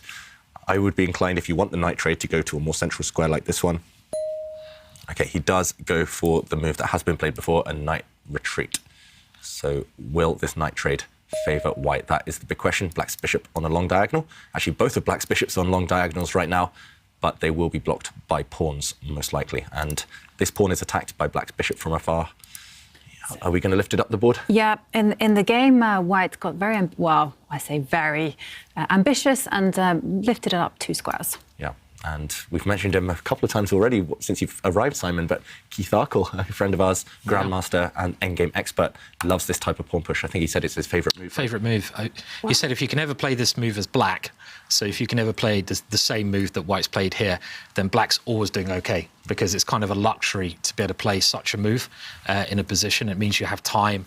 It means you can just gain some space, and space is very important in chess because you want to cramp your opponent's position, and that seems like a very sensible move to play. Yeah, and he has played it. He has played it, and especially I've noticed when you're playing against this pawn structure, it's especially effective because now it's far less attractive for black to ever push this pawn 2 squares or push this pawn 2 squares because things would open up in White's favour. And yeah, it just clamps down, and later on you might push this pawn forward, and then you're very flexible. You could clamp down even further with this pawn, or you can open up lines with Harry, the H-pawn here. It's just a very nice pawn structure for White. On the other side of the board, black has the advantage with this 2 versus 1, but that's very much a long-term thing. That's only going to come into effect later in the game. Short-term, White's pawns are maybe more mobile. And in the meantime, Magnus, I'm pretty sure he's going to bring his rook to the open file. I would just play that without thinking, to be honest. I don't see what else. Yeah, that's exactly what happened in the game I have in my database. And White actually challenged the rook because, of course, you can't just allow black to have this amazing rook controlling the open line. And from here, White played actually quite a crafty move and tried to take control of the C line by actually posting his bishop onto the C7 square. OK, so it's black's move first. What did black play? Jovanka. Oh, sorry. I missed a move. He played a pawn move, which is F6. Mm-hmm. It's nearly E5 as a tactic. It's the kind of move you have to watch out for, with some idea at some point of getting the open line and a tactic against the knight. It doesn't quite work here, but you've got to watch out for pawn breaks. And OK, Magnus preparing that pawn break, and we're still following the game. Yeah. Which is a little bit remarkable, actually. I wonder do you think they're aware of this game, or they're just playing the standard kind of moves you would do in such a position? I have a feeling that they might not be aware of the game. It's just standard moves. Normal moves, yeah. This is all, I mean, this opening often leads to these types of positions. And OK, we do see the first novelty of the game. So finally branching away from that previous example between 2 grandmasters that Jovanka mentioned, instead of bringing the bishop forward, which is a very typical idea actually in this opening, just dislodging the black rook and trying to at least block this open line, White has instead pushed a pawn. And he's trying to undermine black's structure here. It makes some sense because this is the side White is stronger. White has a pawn advantage. These 4 are less impressive than White's pawns. But then again, I don't know, it does feel a bit loose somehow. And some calculation needs to be done, for example, whether black can break forward in the centre.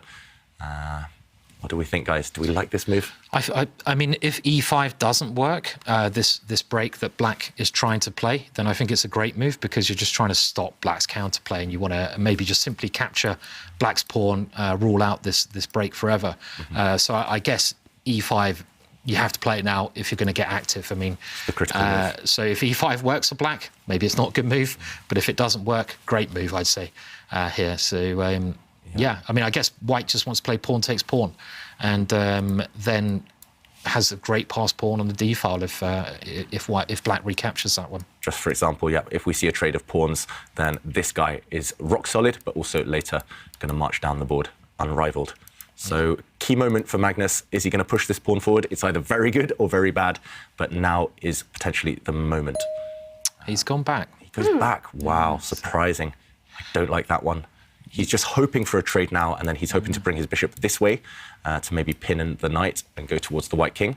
But it's very slow, and it is reliant on White being a bit submissive here and just saying, OK, I'll do what you want. Pawn takes pawn. I mean, another very tempting idea for White here would to be able to use the light square bishop, because I just want to stop this one break black has, take the counterplay out. So if I brought that bishop to attack the rook, I'm trying to, well, I'm probably forcing you now to move that pawn. You've just moved 1 square forwards, and I rule out your main break in the position because I have total control. Simply come back, and I think I've gained quite a lot from this, as in my position now is nice and solid. You don't have any pawn breaks, and yeah, I can keep playing and playing and playing here. Yeah.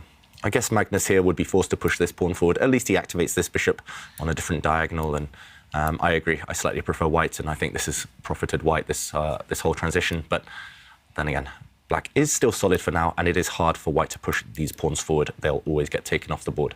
So a tense position, and let's go back to the players. Is it going to be interesting now to see if Artemyev will sort of join Magnus's plan and trade off these pawns, or if it's going to maybe go for the win? Is another move going for the win? I think he wants to go for the win in general, whether he takes that pawn or not. Okay. I wouldn't take that pawn just because my mindset in every chess game is if I know what my opponent wants, I'll do the opposite. Yeah. I'll try and frustrate them at every opportunity. And I doubt we'll see white take that black pawn off the board. It just feels like it's giving Magnus what he wants. But yeah, it's just about whether he finds an effective move. Maybe he'll go for similar plans to the one Simon mentioned there, or maybe he'll just maintain the status quo by, I don't know, pushing a pawn on the side of the board, pushing Harry up the board. It all depends on whether black's pawn break, the one we highlighted, is effective or not. And possibly it is a threat. And in that case, Artemyev needs to do something about it. I mean, you could play a tactical idea here as well with bishop to b5, going the other way. And I want to play an idea that Jovanka mentioned was played in this Grandmaster game of trying to trap the black rook with just using the bishop pair. Bishop pair is incredibly powerful and open structures, and this at least creates what I think is a threat, which asks your opponent a question. So that's what he's thinking about now. I quite like that move, actually, because, you know, if black reacts, say, for instance, by attacking that light square bishop, after all, the bishop is on black's side of the board. We know. We always say give it a kick. Exactly. Give it a boot. Exactly, but, you know, those pawn moves have consequences once the bishop just returns, even maybe back to its original square. And now the idea of actually playing the bishop to attack the rook, it's going to be really dead. It's going to be really, really dangerous. Yeah, it looks like a nice idea. I mean, we're neglecting black's plans, though, and black does have one idea in the current position, and that is this pawn push. And it all depends, for example, if the white bishop moves, whether, say, we trade off first, whether this move is effective or not. It looks like a pawn sacrifice, but if the pawn is captured, suddenly there's stuff to work out. This is a very scary pin. Yeah.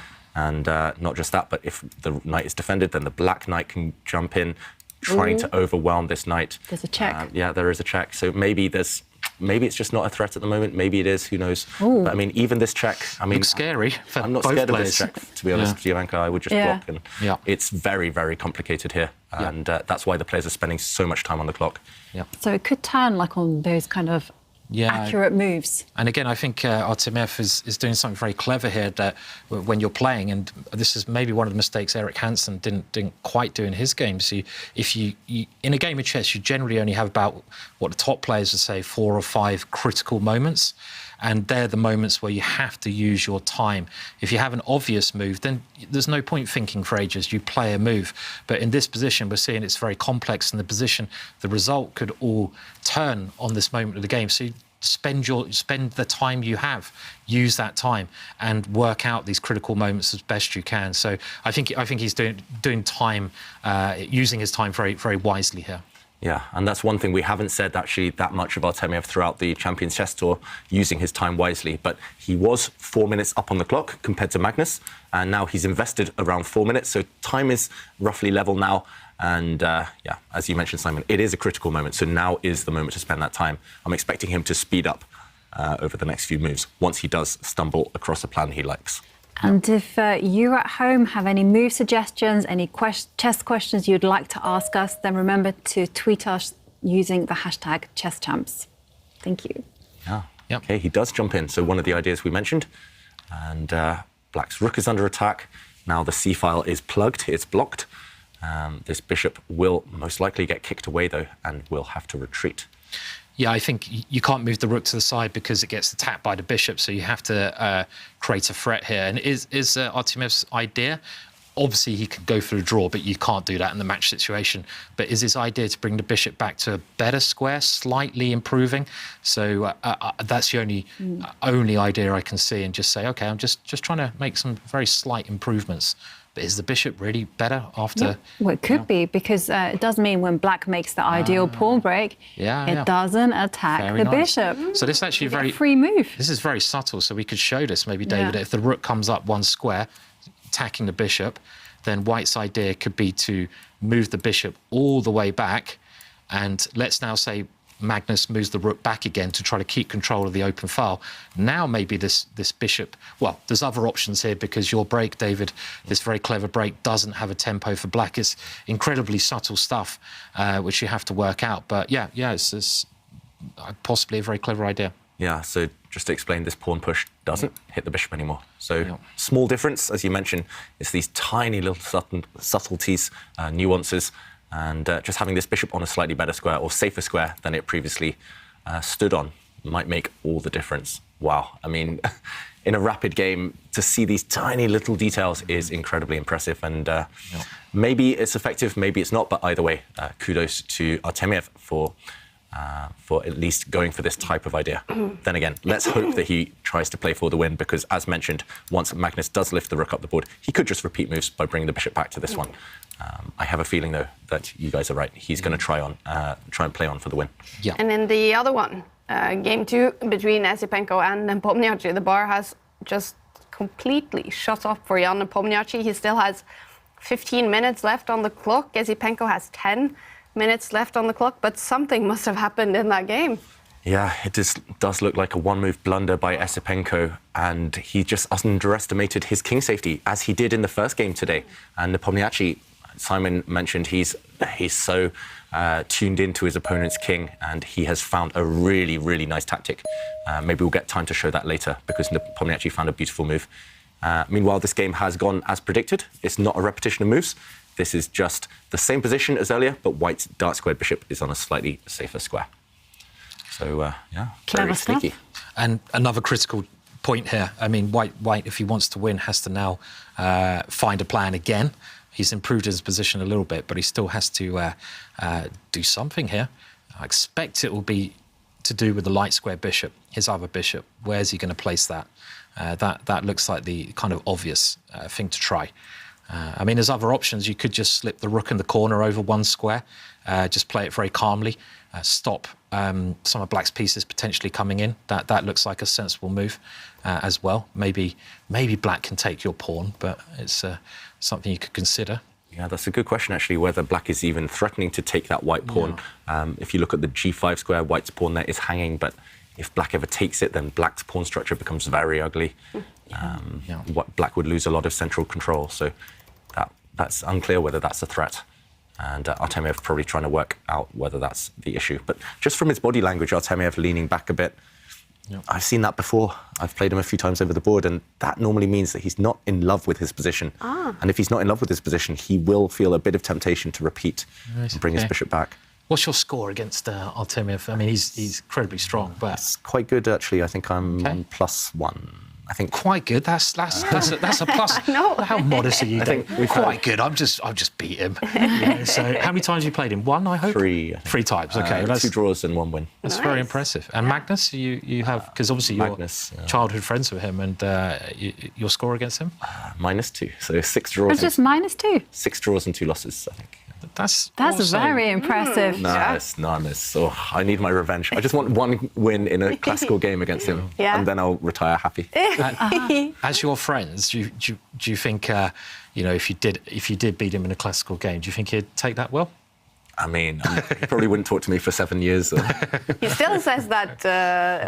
So I guess he didn't play you, but when was that? 2003. Worst chess experience of my life is what he said.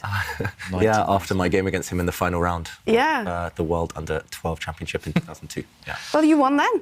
I drew only. It was he needed to beat me to get the gold medal. Yeah. And actually, he was better throughout the whole game, but I managed to defend an unpleasant endgame. So, but actually, our next 2 games after that, I had a big advantage. And one of the games I agreed to draw, I didn't realise I had a winning move. I just didn't see it. And I only had 30 seconds on my clock, so I took the draw. But I'll never forget that. Just 1 win against him would have been a Imagine boasting about that for the rest of my life. Missed opportunity. Well, was he already back then? So we're talking 2003. The big name among young players in the world? Actually, a few others. Nepomniachtchi was maybe regarded as the bigger talent. Nepomniachtchi won several gold medals in these youth events. Magnus never won a gold, actually, in any youth world or European event. So Nepomniachtchi won several golds. Another Russian player, Andreikin, won several golds. Back then, Vache Legrave was regarded as very good. Sergei Karyakin, he played a couple of times, but then he kind of bypassed all the youth events because he was already a grandmaster at 12. That's true. So, yeah, too many big names. And Magnus was one of the bunch, just like now we see a whole group of players like Esipenko, like Pragnananda, like Firouzja. And it's nice to see a whole generation come through, and it will be fascinating to see which one of the group emerges as the top dog, like Magnus did. And who gets into top 10 in the world. It's going to be interesting to see. Artemyev, 23, or has he turned 24 yet? Good question. Yeah, I'll check. But I think he is 23. Artemyev, same generation, born in the same year as Jan-Krzysztof Duda. So those two have been fighting it out. And then we have Esipenko, who is only 19. And coming behind him, of course, we have Alireza Firouzja, and then you have Isenheimer and Abdusatorov, 17. I mean... And they're all roughly the same age, right? 16, 17. Yeah. Pragnananda, of course. Yeah. And it somehow works like that in the chess world. You know, like 1990 was a golden year for future chess grandmasters. And it seems to be the case with those who are 17, 16-year-olds because they're so strong. Now it's 2003, 2004, there's a whole bunch, right? So, yeah, the new generation, they're rising, especially in this tournament. And meanwhile, a move from Artemyev. Do you like this one, Simon? White offering a trade of light squared bishops? I do, actually. It's a very simple approach, and it kind of, I guess, suits Artemyev's style. That he wants simple advantages. He's really good at grinding. I mean, I would say his style and Magnus's style are quite similar in the way that they both prefer a small grind, a small advantage. Magnus is much more versatile, so you can play any position. So can Artemyev, but Magnus a better way. And this just aiming to swap off Black's bishop, which is crossing the board in a powerful way, and bringing the knight towards a good square. It's a logical move. It makes a lot of sense. So it can't be a bad move for sure. And at least he's trying to play for a win. Yeah, I have to say, Simon, that I'm actually not a fan. Okay. And I'm not a fan for a concrete reason. I just think that after bishop takes bishop, and the knight is forced to capture that bishop. And then I'm just like, well, one of the key things about open lines is that if you control the bottom row, then you can kind of, in this particular case, it's the C1 square, you control the line. So I'm thinking the knight can just hop in. So a double attack against the white rooks. You don't win anything because after rook takes rook, black has to recapture. But now, as I guess the idea is, yes, you might have to take a step back, but you've controlled this open line. And that, for me, is a small delight. Yeah. Small delights are the best, aren't they, in life sometimes? I mean, yeah, it's certainly a gain because you've gained the open file. I mean, I'm wondering here if white will now be able to bring his king towards the centre safely and, slowly improve. He's got such a great king now in these positions, the white king compared to the black king, and in the ending, the king is an incredibly powerful piece. So if I can just bring that king up another square and then, just start pushing my pawns forwards. My bishop is much better than the black bishop. Your knight is on the edge of the board. It seems like I prefer to be white, at least here still. It's going to become we might be headed in that direction, but it's going to become very, very sharp. So I agree with everything you said there, Simon, but black does have counterplay. So, for example, the rook could come and target this weak pawn. There's actually no real way to defend it. I don't think you can really put your rook in the corner and walk into some knight checks. Some calculation to be done here. Maybe it's possible, but it's a bit scary. So we might see a situation where white just abandons this pawn on the side of the board and, for example, marches the king up, starts pushing these pawns forward, and or maybe even white now takes control of the open line and tries to infiltrate into black's camp onto the 7th rank. H6 is a wow. A move I would not consider. Agreed. I mean, this is is this a world champion move? I mean, I just wouldn't look at that side of the board. You know, I'd be blinkered by the moves that Jovanka has suggested. I mean, this night jump was so... Yeah, it looks so clear obvious. And obvious, yeah. So I guess this pawn push, he just wants to eliminate as many pawns as possible on this side of the board. So, for example, if white steps up and guards this pawn, then maybe trading these things off, Magnus is thinking, OK, just slightly closer to safety, more pawns are leaving the board. But then again, it does look slow, right? And it's not even clear which pawn you capture. Right, and one thing that I'm afraid of is, like, you know, if we just quickly in our minds do a comparison of the lines that Simon mentioned and you mentioned about the white king going active in the middle of the board, just imagine that situation and white has a pawn on h6. The black king can never, ever join the action. And I say that because white can play pawn takes pawn. Which pawn are you thinking? The h6 pawn. OK, and black will recapture, I guess? Yeah. And, yeah, at least the black bishop now, it's just staring against granite, really. Right. It's not going to break through on this diagonal. It will have to reroute itself later on back where it came from, maybe. So, yeah, surprising that white didn't go for that. I would be tempted to go the other way as well, just because I like having a passed pawn in the centre of the board and now maybe bring the king up. But Artemyev chooses, indeed, to just support his pawns. We do go for this exact line we showed earlier, just with these pawn pushes included. Yeah. And in the other one, Jan Nepomniachtchi has now won game 2 with the black pieces against Esipenko. That means Nepomniachtchi is up by 1 point after 2 games. And the next one will start in about 14 minutes. Esipenko, he has now 2 rapid games, and he has to win at least one of them. And if he does, it's going to go to tie breaks. But Nepomniachtchi up by 1 point. Same as Magnus Carlsen, he won the first game. Do you see big chances for Esipenko in this game to make a comeback? Definitely, yeah. I mean, I think he's got... If you asked him before the game, and I always think this when you look at position, you ask the player, would you like this position before the game? And I think his answer would be yes. I take this position 99 times out of 100 against Magnus. I mean, I am a little bit worried about David's idea of black using that activity with the rook. But if I can somehow neutralise that one idea, then positionally speaking, white is just better. He's got better pieces, better centre, and you know, black's queenside pawns are on dark squares. You have a dark square bishop. There's some problems at the ending. So I think he would take this ending. Would you agree with that? I mean, but with this position before the game? Yeah, I mean, maybe white doesn't have a huge advantage or anything, but stylistically, it's his type of position, right? Artemyev, OK, he brings his rook to the centre. Very surprised by that, because why not at least push that knight to what seems to me a more passive square? I don't know, the knight on b3 it scares me a little bit. I'd rather put that on the side of the board before playing a move like this. It also stops the white king getting forward, maybe. But just to kind of push the point, Artemyev in endgames, we've seen their aim chess stats are very similar, but endgames, he's one of the best players on the tour. So in general, he will trust himself in these types of positions. And I have to say, when it comes to endgames and time travel, he is fantastic. You know, he will calculate everything out incredibly quickly. And I have to say, I was a little bit impressed by his rook move. It looked odd, it didn't come to mind. But you know, it was kind of based on the fact that I think he had in his mind this idea of actually capturing the f6 pawn and maybe generating a very, very strong passed d pawn. And that's why I guess Magnus has replied, not by being greedy, not by bringing the black rook in, but by using the black king. That black king wants to act as a blockader for this white pawn that has just pushed forward.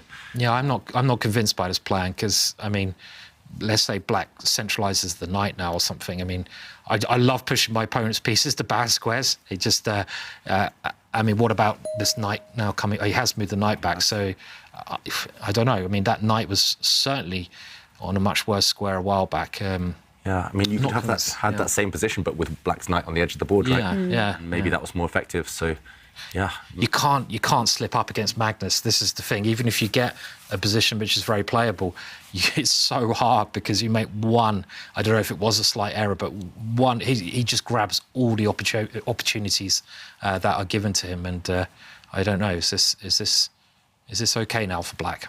I mean, it felt like a position where white was very, very safe just a few turns ago. Now it feels like all 3 results are possible, right? Yeah. Because black is hitting this white pawn on the side of the board. The white A pawn is isolated, undefended. Black's knight can even go towards the centre, go towards the white bishop. Centralising that piece. Exactly. And white's lost a lot of control. And unfortunately, the move that white really wants to play here is actually to move the rook to the c-line and perhaps pin the knight and the rook. But that is impossible because knight to d3 would be an unpleasant knight fork. That's a big understatement. Unpleasant. That's a very English way of saying a disaster. You know, absolute disaster. Yes. A little bit unpleasant, you know. Yes. Oh, it's raining today and it's actually pouring cats. Yeah, that's correct. I'm very guilty of doing the British understatement. Yeah, it's a very British thing, I think, isn't it? So. Talking of slightly unpleasant, look at the clock time for Artemyev now. Oh, that is, wow. Yeah, earlier he was actually 4 or 5 minutes ahead on the clock compared to Magnus just after the opening stage. But now he's really spending too much time, and he's also made the position more complicated, as we mentioned. So now white's rook has lifted up the board. We always see these swinging rooks in the last few days of the knockouts, but white's rook is defending the white pawn on the side of the board. But look at this, black's bishop now going back to its original diagonal, indirectly attacking this white rook in the center. If black can push a pawn and open up that black bishop, black is doing great. So we see a pawn trade. Which way is Magnus going to capture, bishop or pawn? It's tempting to capture with the bishop, but then I think pawn takes. Maintain the pawn integrity. So white has a passed pawn now, the white d-pawn, and the Grunfeld is all about that pawn. I remember reading Jonathan Rousen's book on the Grunfeld when I was young, Understanding the Grunfeld, and he named that d-pawn Delroy, and it was all about whether it's a strength or a weakness, and it's never clear. So either white has a very good, strong passed pawn in the middle of the board or a big target for black's pieces later. Yeah, that's actually where I stole the idea for Harry from, really. It was Delroy, so it certainly wasn't my own idea. You shouldn't mention that. You coined it. No, copyright. No. Did he call it Harry? No, he came up with naming the pawns after certain things in this great book on the Grunfeld, which was his main opening. And I mean, we spoke about this yesterday. This isolated pawn, and it is actually an isolated pawn as well, but it's also a pass pawn. So it's really like double-edged. Is it a game winner, or will it drop off the board? And maybe that's what the position will hinge around at the moment. That one pawn, but the time.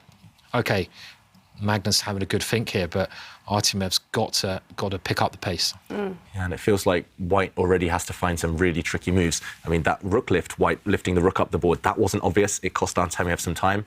Now pushing his king up the board looks very healthy, but it's not going to be clear whether there might be some checks against that king later. That king's journey might not go much further. So there's a lot to think about for white, how to improve the white minor pieces, the knight, the bishop, which look okay, but actually can't jump anywhere effective. So lots of questions for Artemyev to answer. And now, okay, surprising, Magnus brings his knight back. But then again, it does block that pawn we've been talking about, white's far advanced d-pawn, and black's rook has suddenly opened up.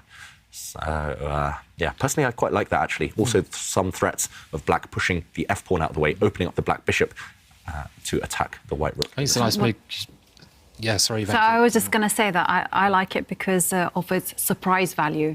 You know, Artemyev really doesn't have much time on the clock, and he would have been like, oh, how do I handle that? Yeah. It also controls this other square in the middle of the board, the e5 square, which now white may have had a chance to move the knight into the centre had Magnus not retreated. They say retreating knight moves are the hardest moves to see, right?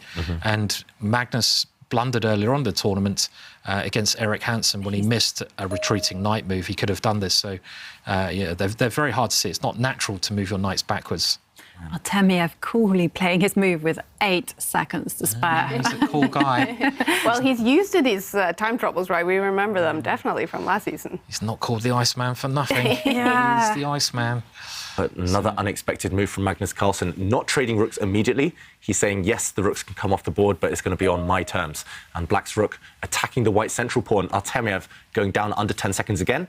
He's just given up a pawn. What a move.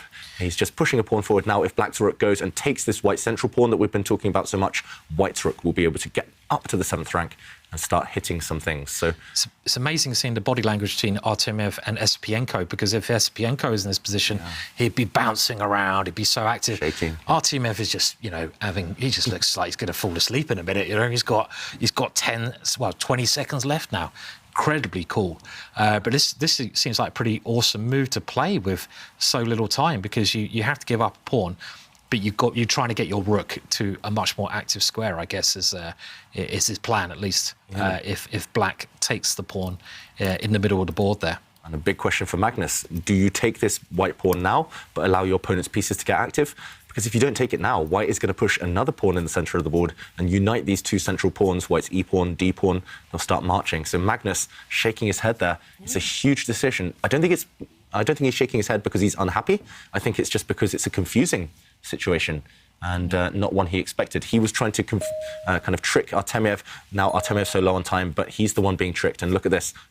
White's central pawn did indeed disappear, but that white rook on the 7th rank, very, very strong. And at the minimum, white can just go and recapture a pawn now, take that a-pawn. I would do it immediately, actually. Yeah, I think so. Just get rid of that pawn majority that black has. And, you know, again, he has played that. It looks like, especially with Magnus's last move, swapping more pieces off, we might be heading towards a draw in this position. It looks very likely to me. Especially if those two A-pawns drop off, if they get traded, which I think they quite likely will. White's going after this black pawn, black going after the white pawn. If it's just pawns on one side of the board, it's nearly definitely going to be a draw. And there we see the two knights, a bit of symmetry there. They do go and grab those pawns. Yeah, and no life left really now. No, and I think you can see it in Magnus's face sometimes when he knows the game sort of drifted off into a draw, and it seems like a very fair result actually the way the game's gone. Yeah, fair play to Artemyev. He tried something, it didn't really work out, maybe because he spent too much time on the clock and lost a bit of control. But yeah, also fair play to Magnus, who defended very well and just very calmly. Yeah, a draw looks like a fair result. Actually, just a very high-quality game, right? I think a very good game, yeah, both players. So. Very accurate, I would say. Yeah. From Magnus especially. Yeah. Some really nice moves. Yeah. That means he's going to be still up by 1 point, Magnus Carlsen, after 2 games. Artemyev, he has 2 more rapid games to make that comeback. He needs a win to take it to tie breaks. And Magnus will have the white pieces in the next game. Ooh, down to 3 seconds. Artemyev really keeping us on edge. And what's he doing? He's just given up a pawn. Oh, wow. Is this necessary? He's showing off now. Yeah. I mean... it should still be a draw, but why go for this? Makes no sense giving up a pawn. Well, are you seeing chances for Magnus now? Yeah, definitely. It's just, you don't need to give up a pawn like this. Why? Yeah, incredible. I mean, it was just completely level. I mean, this is the kind of thing you're playing Magnus, and you're like, I'm just going to give myself some pain because, I don't understand that at all. I'm pretty sure it's going to be a draw because if you look at black's corner pawn, so black has a 2 versus 1 advantage now with pawns, but if you look at black's H pawn and if you look at where it wants to promote, it promotes on a light square. So even if white, say the knights come off the board, even if white gives up his bishop and his pawn for black's remaining G pawn, then white can just park the king in the corner on the light square. We saw this yesterday, actually, Nepomniachtchi, just parking your king on the in a corner square on the opposite colour to your opponent's bishop is enough to draw. So there is still some leeway. Despite what the computer says right now, Artemyev should still draw this game just by planting the white king in the corner of the board later on if he needs to. But that's why Magnus keeps the knights on the board. How about the clock time? Is it hard for Artemyev to do that with so little time on the clock? Well, now the knights are on the board, I think it's going to be a difficult task for him. You know, he's more than capable of holding this position, but he has made a bit of a mountain out of a molehill in this defence. Yeah, still a draw, but he would love to get the knights off. He would love to just park the white king near his pawn, and it should just be a fortress, a dead draw. But now, still some hard work to be done. Knights are so tricky as well. Yeah, I mean, you can reroute this knight to attack the H-pawn, and the bishop can attack the H-pawn, so black can potentially get both of his pieces attacking white's remaining pawn, and that could really tie down white. And the other thing is you can play this position on forever now, and before, you never give your opponent a pawn for free in an ending, even if it is a draw, just torturing yourself. And that's what he's doing here. In the past, in last season of the tour, we talked about the Magnus effect. This feels like the Magnus effect. Any other opponent in the world, Artemyev would have just played that endgame. It was about to fizzle out to a draw. He wouldn't have cared. But then he just wanted to force it. He wanted to force the draw immediately, but he gave up a pawn in the process. So unnecessary. And Magnus knows it should still be a draw with best play. That's why Magnus's body language is still pretty relaxed. But if he smells blood, if he sees the game continue to move in black's favour, the momentum on his side, then Yeah, we could well be seeing another 50 moves of torture. Well, we can see, that this white pawn is on a dark square, and Magnus is now starting to target it. It takes his knight 2 moves to target white's pawn as well, and I could certainly see white losing this one actually. Yeah, it's unpleasant. And what about if the bishops gets traded off? Because Magnus now has the possibility of doing it. He hasn't done it. I think, you can take the bishops off the board at any moment later in the game anyway, so there's no need to rush. The black knight is going towards this white corner pawn. And there we go. A big threat against white's remaining pawn. It's isolated, it's weak. If you defend it with the white knight now, the black king comes in. Oh, this one is hanging by a thread for Artemyev. Yeah, he's made it so tricky here. I don't know if you take the bishop. You don't need to. You can wait with it, right? Yeah. You can bring the black king in. You can get your king into the game. Yeah, definitely. And suddenly it looks incredibly scary. Yeah. And Magnus has got 3 minutes to enjoy his position. Artemyev, seconds. Yeah. Compare the kings. White's king is paralyzed, stuck, defending the pawn in front of it. Black's king has a free run. It's going to dislodge the white knight first, and then the black king is going to move over slowly towards the white king, going to try and trap it on the edge of the pawn. 2 seconds, 1 second. Ooh. Wow. Oh, with 1 second left on the clock. Oh. Brinksmanship. Okay, and black's king could have attacked both pieces at the same time there, but white's king could have defended them. It's really, he's clinging on by his fingernails to this game now, Artemyev, and I'm still so shocked he gave up that pawn earlier. Still so much torture ahead now. Just wondering what he missed there. I'm really wondering what Artemyev missed to give it to play this position. Yeah. Maybe just a blooper or something. Misevaluation, I think. He thought it would be a simple draw, just get rid of pawns, but no. Down to 3 seconds, 4 seconds again. Black's king is coming in.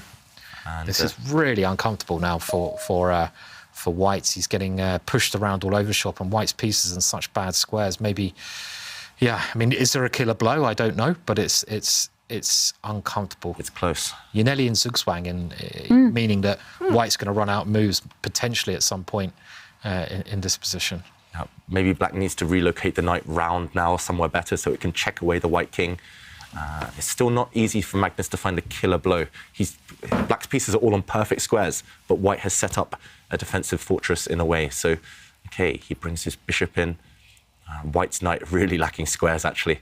White's knight looks great, but it can't join the action again. It can't go towards where all the pawns lie. Black cutting off all the squares.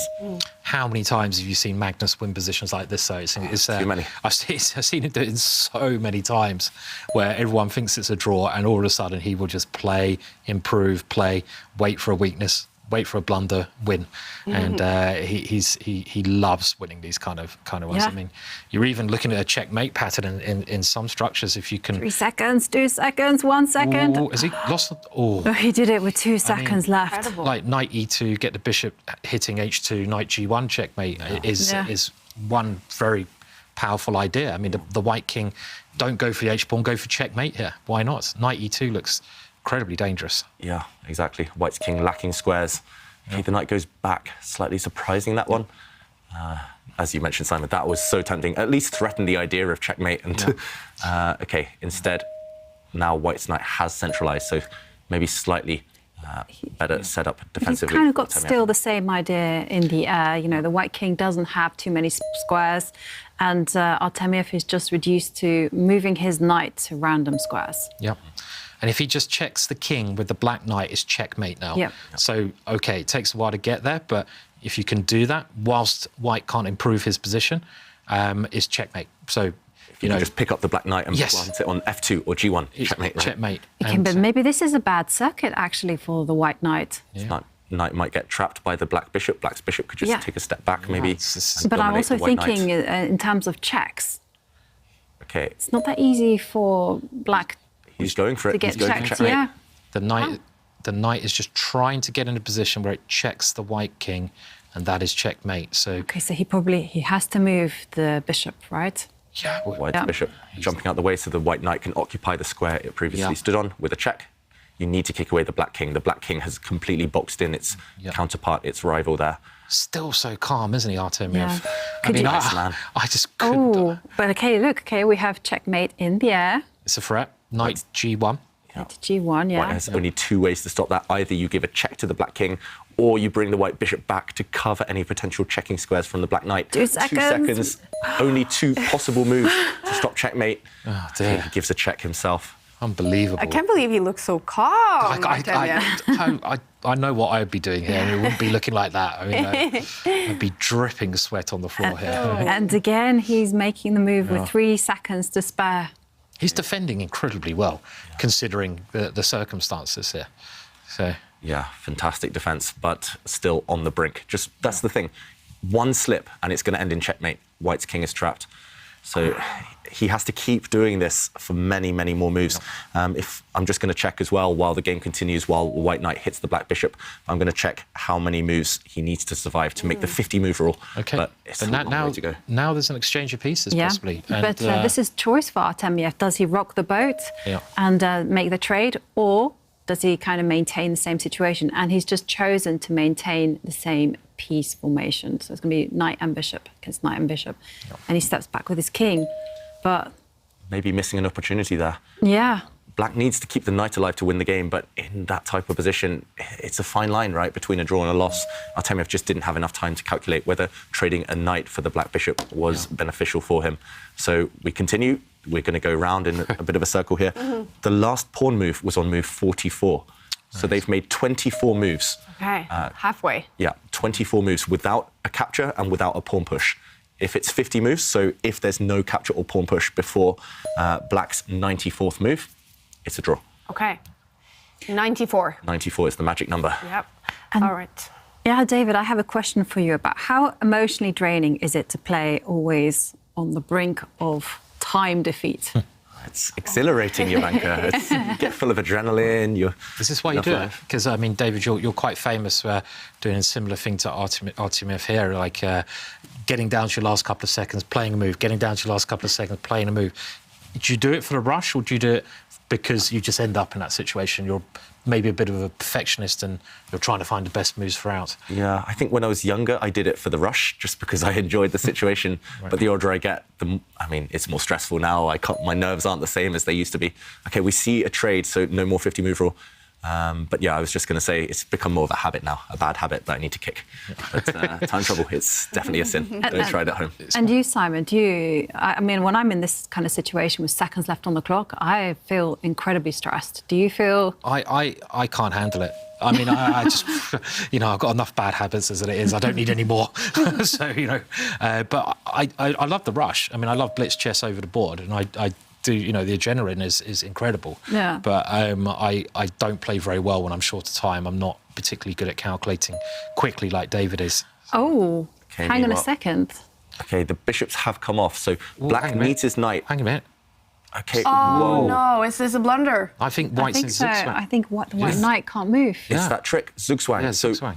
No matter what White does now, his position will worsen. If the white king moves, the black king comes across and takes the white pawn. If the white knight moves, the white knight is getting trapped. Yeah. Oof, sneaky. Incredible, incredible. I mean, I thought the pieces exchanged off, that's nearer to a draw. Next move, losing. I was going to say the same. And here you can't guard your H-pawn in the long run, so I think another pawn is going to drop here, isn't it? Yeah, you have to be a bit careful as Black. White's knight does threaten maybe to jump into the centre of the board with a check. That's why Black covers any potential checks. White's knight is completely frozen. White's knight has to stay on that square to defend its remaining pawn. If that white pawn drops off the board, Black has a 2-pawn advantage, and that is enough to win the game. Yeah. So it's all about whether Black can bring the black knight around to win that white pawn. It's still not easy. I mean, so the plan is probably to move the king and then jump forward with a knight off for a trade, because the king and pawn ending, I'm assuming, is lost. I think it depends where the kings are, but I think it's a draw if White gets the opposition there. Yeah, OK. So you have to be careful when you offer a trade of knights. So really, really tense position. I think Black's king might have to come across anyway, and then the black knight will send. There we go. This is the one. You have to stop White's knight jumping into that square, I guess, then move your knight around and then do a similar thing. I guess that's the plan, right? Yep. So it reminds me of an ending which I think Magnus may have had a long time ago, and I think Anish Giri had this against someone in the candidates. So, it's one of those ones which seemingly should be quite an easy draw because there's not much material on the board, but actually incredibly hard to play. And with 1 second on the clock. Again. Of course. Yeah. Wow. I think you're right. He had this against the young Russian. Yeah, that's right. Alexenko. Alexenko. That was a Nishikiri. Something very similar, at least. Yeah. Okay, Black's knight is coming. It started its journey towards that white pawn. And down to 4 seconds, 3 seconds, 2. Yeah. Okay, he made it with a few seconds left. And now the Black knight needs to find a route towards that pawn. The one problem with knights is they can't lose time. They're incapable of losing tempi. So you have to get a position where white is completely frozen, but you need to maneuver your knight round to the right square at the right time when your opponent's pieces are on the right squares. It's still tricky for Magnus to do this, to work out. Okay, now... he's covered that square. The white king will have to just wait. The white knight, if it moves, the pawn drops, the white king has to just sidestep. Wow. So he has to make his move. No other move. You have to bring your king across. There we go. He plays it. And now Black's king. Oh, is this just genius by Magnus? Has he found the Zugzwang? Now the white knight's still stuck. If the white king moves away, the black king goes towards the white knight. It's incredible to watch. Yeah. I mean, it's incredible to watch, just the understanding. Yeah. And you can see now White's king is being pushed further and further away. But he had to get his knight to the square. Yeah, exactly. I was going to say, put this position in your memory banks, especially the technique that he used, just improving the placing of his knight to control the squares of the white king. I must admit, this is all fantastic technique to me. I think he can win the pawn immediately by giving a check and then retreating the black knight to attack this white pawn. White's pawn is about to fall. It's going to be 2 pawns against none, and it still might take a while, but that is a winning endgame. Yeah. Okay, it's check. Oh, he played it with 1 second again. Incredible. And now the black knight can step back, attacking this white pawn. That pawn is falling. And it's important that the black knight, once it captures that white pawn, will defend its own pawns. And if Magnus does win this game, then he only needs a draw in game 3 to be ready for the final. Vladislav Artemyev, he will have to win both of the 2 last rapid games to take it to tiebreaks. Yeah. He's enjoying himself a bit too much here with that move, I feel. Yeah. And he's going for the more beautiful Zugzwang. And it's one thing that amazes me about chess, and I love about chess, is you can have brilliancies with all the pieces on the board, smashing attacks, which are really visually beautiful. But then you can have these kind of games where there's only a couple of pieces on the board and they're just as beautiful, but completely different. So there's so much beauty in chess in so many different ways. And now he's 2 pawns up. He can just slowly roll those pawns down the board, which he's going to do now. And he's going to do it with the assistance of the whole team, because the one danger there is for black is that the white knight can swap itself off for 2 pawns. And if that's the case, then it's going to be a draw. But of course, black can easily stop this. Yeah, you have to keep 1 pawn alive. You can't let the white knight get both of them. Yeah. And there we go, the white king planting itself in front of the black pawns. You just have to do this step by step. For Magnus, I would get my king out of the way soon over the next few moves. I don't really want the black king in the way of the pawns, ideally. But Magnus has a lot of time on the clock. Nearly 3 minutes. No 50-move rule, we should mention in this one, because that will reset every time black pushes a pawn. And he does that immediately. OK, so I guess it's OK it's fine here having the king in front of black's pawns, because white's knight and king, again, they will be stuck at some point. They will have to give way. And yeah, it's just a matter of time, right? Yeah, I mean, he's done. You never relax, though. This is a big mistake that I've made, because chess is such a stressful game. I mean, I think Kaja said it's like doing an exam. Like an exam, you get very stressed out, and it's really hard work on the mind. Yeah. And as soon as you drop your guard, it's bang. You throw away all that hard work. So only relax when the game's over, and it's so easy to think, oh, I've won this now, and then just go into autopilot. Biggest mistake you can make, that is go into autopilot mode.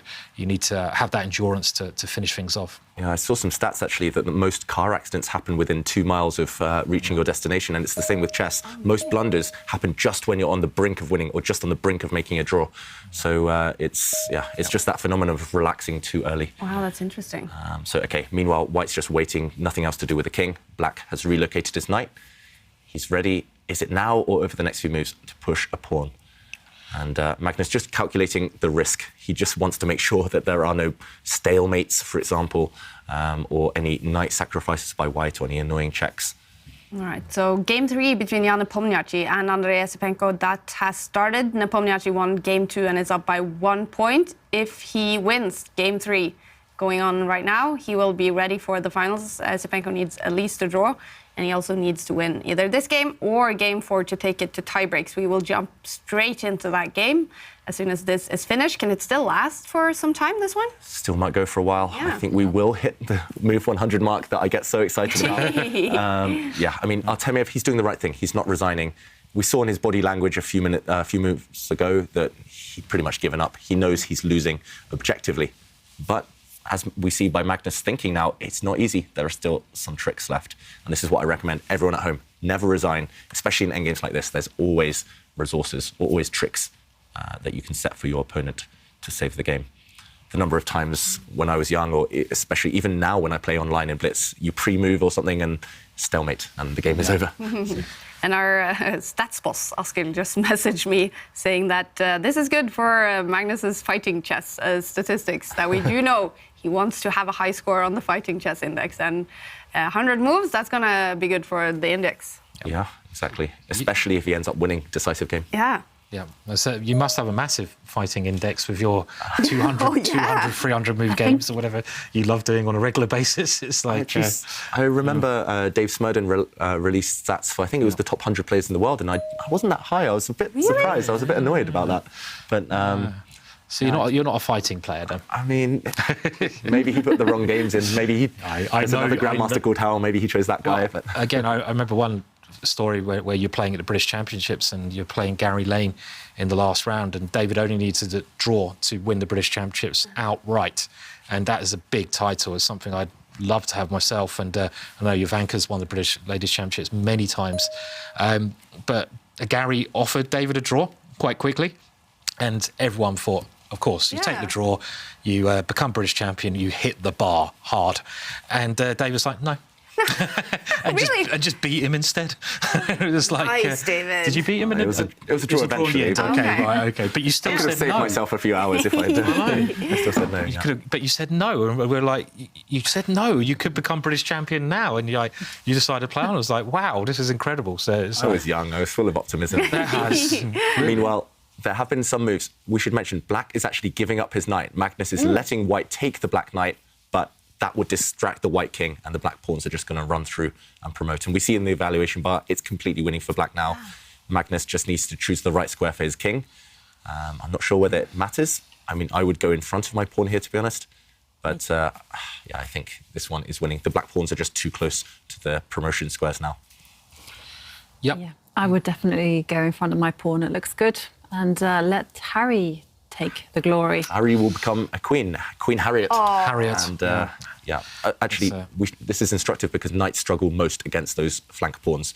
Knights struggle against Harry and Alice the most. So promote Harry here. That's the key. Harry, not Alice. Harry and Harry. Well, will we see Harriet the queen, or will Artemyev give up before that, do you think? Probably give up. He'll give up before then. So. I think when it becomes apparent that he can't maintain... Well, you know, Artemyev is trying, but you can't take the pawn. That's the problem. The knight takes pawn, you just give a check with your knight. And King h4. I mean, you still have to calculate that. Magnus doing it the hard way. He's still working things out, right? Yeah, I mean, I would be like, OK, this looks like still, you've only got one pawn now. And it's like, right, you have to be very careful about your calculation here. I mean, I'm surprised by this, actually. I think Magnus is going for something that he's studied before. I've seen this endgame with a king and a pawn on this square, and White's knight completely stuck, stopping the Black pawn. And all you need to do as Black is relocate your knight, distract the White knight, and then your pawn promotes to a queen. So I think Magnus had it worked out pretty much, or has seen something very similar to this before, seen this pattern.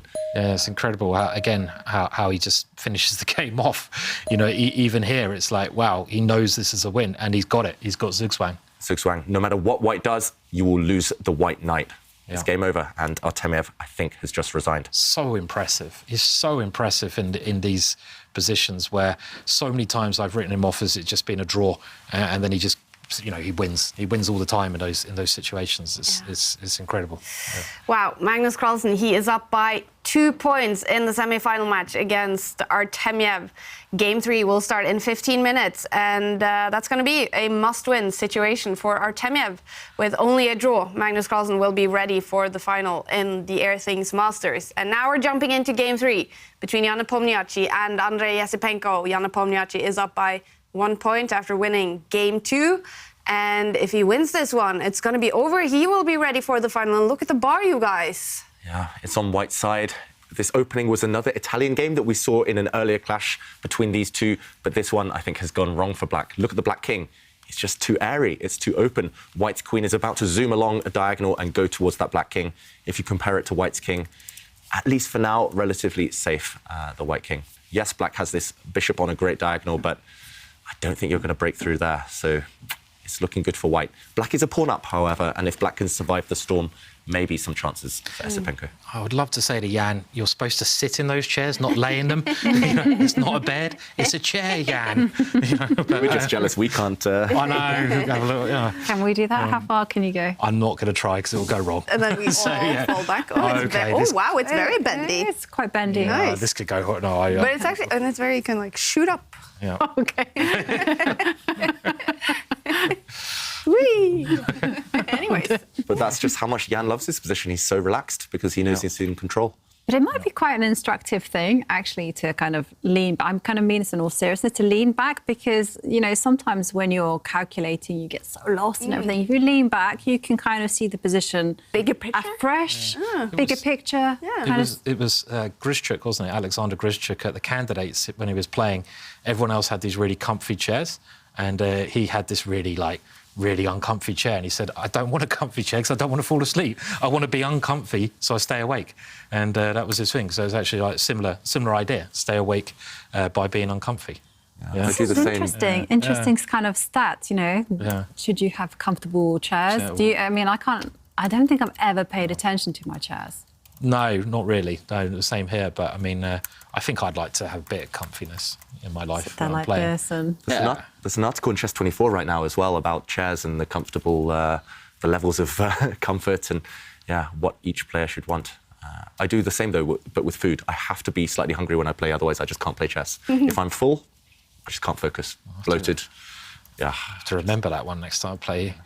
You out for a steak meal? Or... I mean, if you're treating me to the food, then I'll take it. But okay. I don't know. The hunger makes me play quicker and more urgently, and just makes me more focused. I just thought of a tactic against David, you know, because he's a strong player, and it's unlikely that we're ever going to beat him. Maybe we can take something like really delicious smelling food because he's a bit hungry.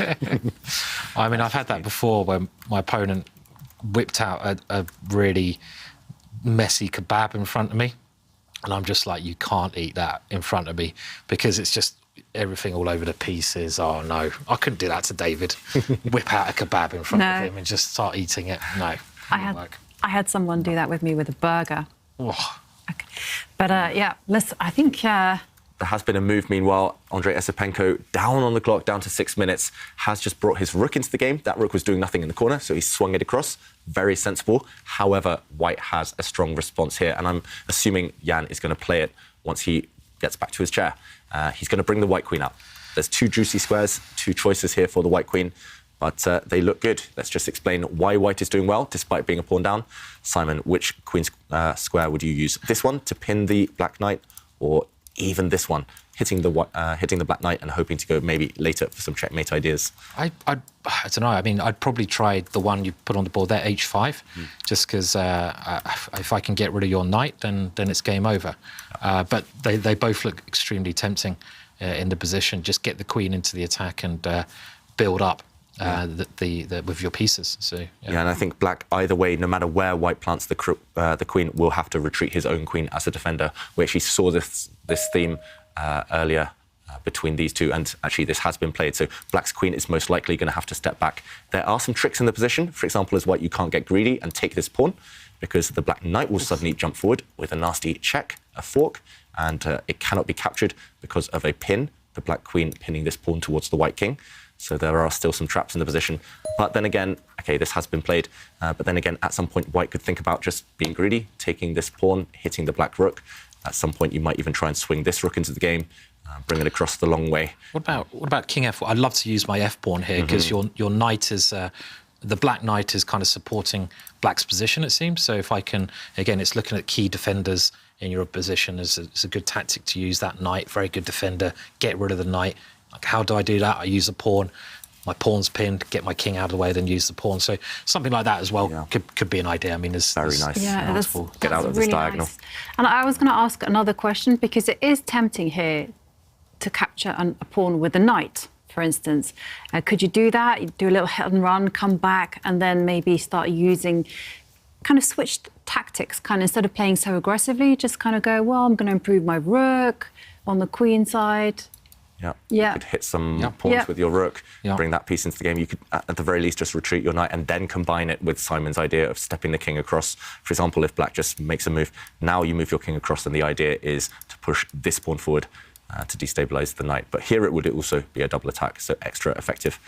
I like both of those moves, to be honest. I think maybe moving the king out of the way, but then this would allow a pawn to kick away this white knight.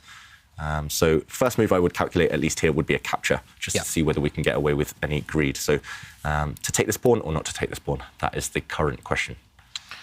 Yes, it makes sense to take it just to secure your knight in the middle. But OK, he's played. He's gone for your move, Simon. The Ginger GM School of Chess. Yeah, it's always worrying when I look at the evaluation bar just drop as soon as he plays it. But there's definitely logic behind it, right? It's the human touch. Yeah, What was the top move?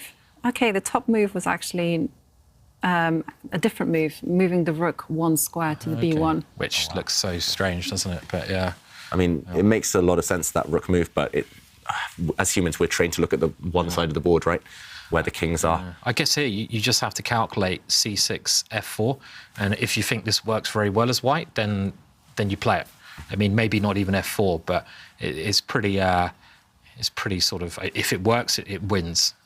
Is why maybe Jan has played it. Yeah. So meeting an attack on the white knight, maybe with a counter-attack against the black knight. Maybe. I mean, it's a lot to calculate, right? But at the very minimum, white could even retreat the knight, and still this idea that you mentioned coming a bit later. So very, very tense. I think black has to play that move. What else? I can't see any other move at all. I mean, how much time does he have? Okay, he has under 4 minutes, Esipienko. And let's remind everyone, if he loses this game, then he's out. Yeah. So he's under a serious amount of pressure here, and Jan loves attacking like this, doesn't he? It's why he was challenging for the World Championships.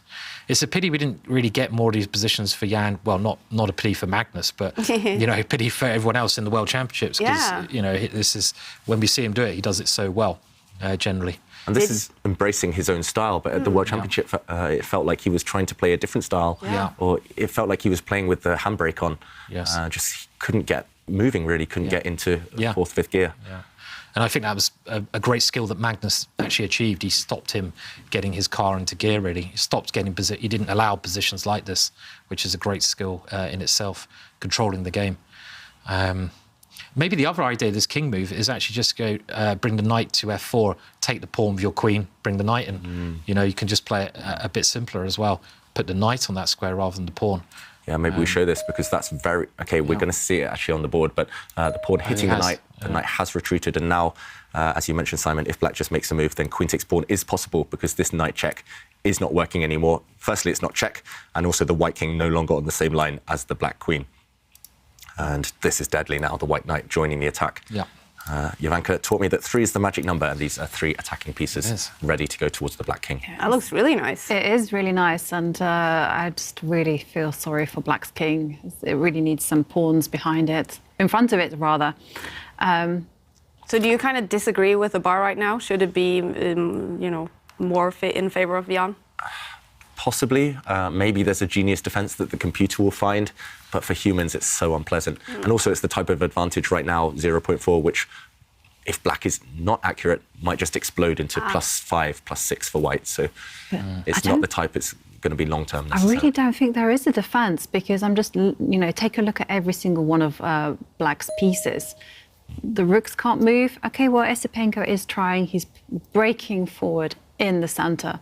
OK? Very logical. I mean, there we go. The evaluation bar does shoot up, though. Just like you said, David. Yeah, literally. I mean, even pushing white's pawn forwards, getting that little unit is an idea. But the simple idea of queen takes pawn, pawn takes pawn. Actually, there's too many good moves, and Jan doesn't even think about which one to play. Yeah. So the problem is black's queen's tied down. It can't go on any counter-attack because it has to stop checkmating ideas against its own king. And still, this idea of the white queen stepping back, taking a pawn is deadly almost. And there's just no coordination whatsoever from any of Black's pieces. Well, White's soon going to be a pawn up with the attack, which is quite a nice position to be in. I mean, you know, what else do you want in life? I heard a funny expression from the Russians. They go, White is a pawn up and as compensation has an attack. And pawn up with compensation. Yeah. So. Okay, so Black trying to kick away the white knight now. Black's bishop was on a great diagonal, but there was nothing actually to do there. And, okay, Nepomniachtchi making a bit of a face as he retreats and takes this pawn with the queen. We were advocating this, but now at least Black can get rid of the white knight, which was a potential attacker. And no immediate checkmates. One thing that does worry me a little bit about Nepomniachtchi is how he's playing the move so quickly. Because, you know, while we've seen him have great instincts, he has missed opportunities because of this. Yeah, sometimes not looking for all the options. And, OK, we do see the Black bishop trade itself off for White's knight and Black recapturing a pawn in the centre. So it's actually level material right now. White is still doing great because Black's king is the more vulnerable of the two. And also White's rooks are combining very well. Black has a lot of weak pawns. But then again, I would be happier now the bishops, now the white knight is off the board. At least the queen and knight, they can team up if the scenario is right. The problem, though, is the king, the Black king. Yeah. You know, you can just see a scenario where, you know, a set of rooks come off and White lifts the rook up to the third row, and then I don't see any defense for Black whatsoever. I'm having a hard time with my beginner level to understand why the Black king is so unsafe. I see two strong rooks next to it. I see a queen in front of it. Why is it so unsafe? That's a great question, Kaja. Maybe if we pull up the board, we can show this. It's simply because of the number of pawns in front of it. So White's king is super safe. It has two pawns to hide behind. That means the white pieces are free to roam and do anything they want. The pawns will act as the defenders. Whereas the Black rooks are great, defending the back rank at least. But in terms of any vertical attacks against the Black king, the knight has to stay here, pretty much. The queen has to stay in front of it. So these pieces, they're just stuck and paralyzed. Okay, at least they have to stay near the Black king. So I do like this last move by Esipenko, maybe creating some tension here with a pin, also an escape square for his king. But in general, these pieces are stuck as defenders. White's pieces are just free to do anything because Black only has one pawn as a defender. White has two pawns as the shelter. So look at this, another pin created. And this is the point, I think, here, Kaja. Look at this, just a pin. Black's king is weak from the front. And, OK, Black's queen has to step back, breaking that pin. We see a trade of rooks, and White has gobbled up a pawn. At some point, White would love to... I just want to create some space to run away with the White king just before it gets checkmated. But, OK, the evaluation bar surprisingly going in Black's favour. There's maybe an amazing idea here, yeah? I mean, you can try to checkmate White. Oh, wow. Okay. So why not? How would you do this, Simon? Queen h6, even. OK, and... Just, you know, if he finds this move, because... You've always got to look at. Okay, it's very hard to turn from defensive to attacking. It's one of the hardest things. But you know, the White king is a little bit funny there, and you've always got to look at creating some threats. And that move is actually very hard. How do you defend against that move? Yeah, suddenly things could be turning because look at Stockfish. It has 3 suggestions there. 2 of them give White a big advantage, but Black does have this resource, bringing the queen round. And as Simon says, this is actually hard to deal with because this is a direct checkmating threat. This move would trap the White king on its back rank, behind its own pawns. Oof, a lot of work to be done here. Will he find this move? I mean, he's got 40 seconds, Esipenko, and it doesn't look like he's found it yet, just from his body language. Yeah, I think he's just not changing from defence to attack, as you mentioned. But what does White do after this move? I mean, he hasn't found it. Hasn't found it, no. This would have required White to, I think... Look at this move. Wow, OK, nice. Let's... OK, I was going to say let's go back to the players, but right now, White has sacrificed the queen. If the rook takes, this is a deadly check. White is about to emerge with an extra bishop. Let's go back to the players. We'll explain this later, but White is about to win. I think he has one. Yeah. Esipenko gives up. He's about to lose a whole piece for free. Nepomniachtchi, perfect technique to finish it off. Wow, this semi-final match is over after 3 games. Jan Nepomniachtchi winning game 2, and now game 3 to knock out 19-year-old Andrei Esipenko, who has had a great performance in his very first tournament in the Meltwater Champions Chess Tour. But it ends in the semi-finals for him. Jan Nepomniachtchi makes it through to the big final, impressive stuff. And let's take a look at this game. That was some interesting moves. Yeah, and it just spun on that last couple of moves, right? Esipenko defended so resolutely, so strongly. And at this point, we pointed out, we showed that actually he could have gone on a counterattack by bringing his queen to the side, threatening a sneaky checkmate. I realised that there's only one way for White to survive and stay in this game, but this is not easy. White would have to sacrifice the queen right now, give it up for the Black Knight, taking this knight off the board. And after this check, there's a discovered attack. And suddenly, in this rook endgame, White is a pawn up, but Black has decent drawing chances. Black, for example, can start going after White's weak pawns. Esipenko might have drawn this game and lived to fight another round. Instead, however, he brought his knight to the centre, allowing a beautiful sacrifice. Queen takes knight, and he simply resigned, because after rook takes queen, we would have seen a deadly check. This king is trapped on its back rank, no escape squares for it. Black's queen would have to jump in the way, and now, after a trade, White has an extra bishop. Great finish by Nepomniachtchi. And we're joined by Jan Nepomniachtchi, ready for the final. Congratulations, Jan. Thank you. How do you feel about your play in the semi-finals today, winning 2 games? I mean, play is very, very bad, so I can't think. I just make, I only rely on intuition and I can't calculate any lines. But yeah, so far it brings me some good results. But yeah, I'm afraid it can't last forever. Has it been challenging to play chess today, Jan? Well, every day is challenging, and today, yeah, I would say it was especially. Definitely. Now, there will be a final. It looks like it will be against Magnus Carlsen. What's your expectations to play now the final starting tomorrow? I don't think so. This is probably not the thing that bothers me in any way. So. Can I ask you how you are, Jan?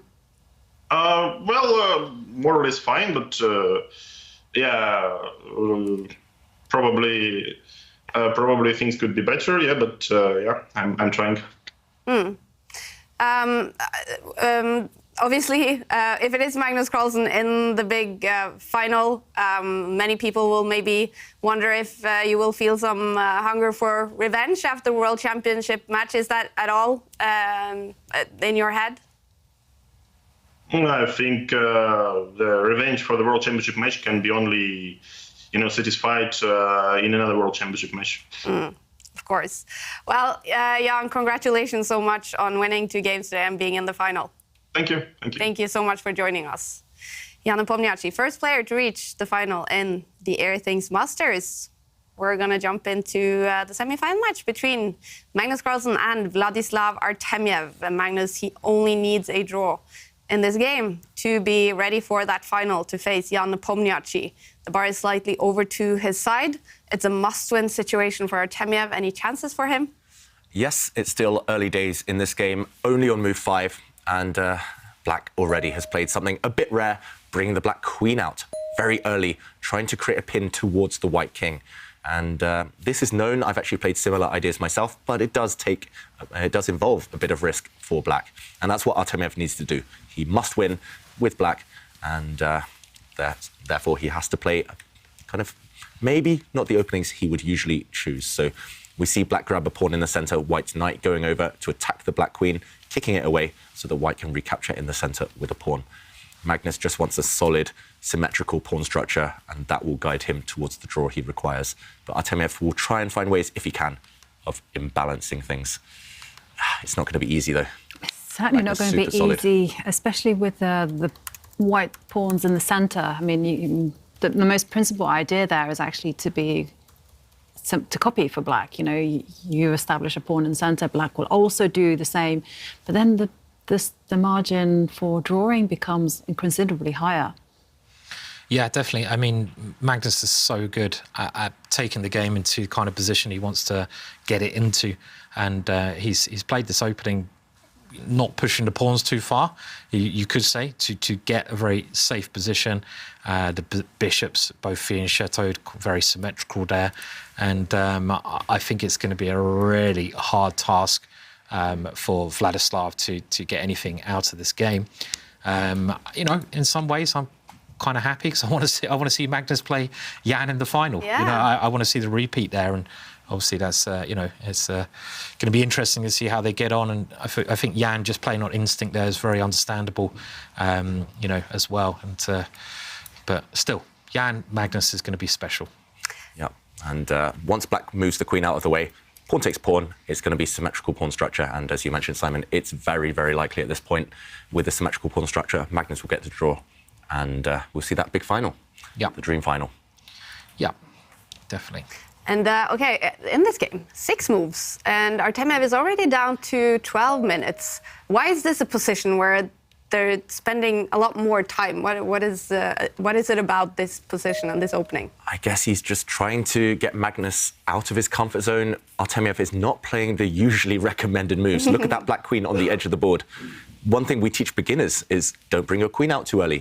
The queen is the most valuable piece. Anytime she's attacked, it'll be by a lower ranked piece and she'll have to run away. She'll have to retreat. And already that black queen has moved twice. I don't really know what she's doing there. She looks very vulnerable to future threats. And Artemyev, he's just trying to confuse Magnus, maybe. So that's why he's been spending a few minutes on the clock. And I expect to see him do that over the next 5-10 moves as well. It won't be easy for Artemyev to try and find ways to imbalance it. And if he doesn't imbalance things in the next few moves, then Magnus will be super solid and it won't be possible to beat him. Yeah, he's going to have to take risks, Artemyev. Maybe that involves just perhaps not pushing his queen's pawn two squares forward, maybe not pushing it 1 square forward. But I don't like the fact that the black queen is stuck there on the edge of the board. I mean, she's out there on a limb. What's she doing? And I don't see any possibility for her to kind of comfortably get back into a relevant position. And we mentioned this is a very, very rare opening. Jovanka, has this been played before? No. Has this been seen before? No. No, I mean, it had been seen before up until this unorthodox queen move. OK, so the first new move already on move 6. Mm-hmm. That's rare. Yeah. I mean, how often do you see a novelty or a brand new position on move 6 at a top-level game? But that's good. I mean, that's what he needs to do. So he's trying. So it's very hard to try against Magnus. So I mean, it's especially with black. Especially, so hard. I mean, The only person who managed to unsettle Magnus in this kind of particular situation was actually Wesley So. Everyone else, Magnus has been ruthless in closing down the game, and people have been forced to take ridiculous amount of risks, and of course, it's all backfired on them. Yeah. We should mention Magnus has lost a few games. I think 3 games with white so far in this tournament, but most of them were due to pressing too hard or taking big risks. And in a situation where he only needs a draw, it's going to be hard. It's going to be very difficult to unsettle him. Yeah. We've seen this before. He's been in World Championship matches, for example, against Anand, only needing a draw with white to settle things, and he achieved it. Mm. Yeah, I mean, I'm thinking here, if I had the white pieces, what do you do with your D pawn? I mean, the most aggressive move is to push it forwards, but I will bet anyone that he won't play that move. Little bet there.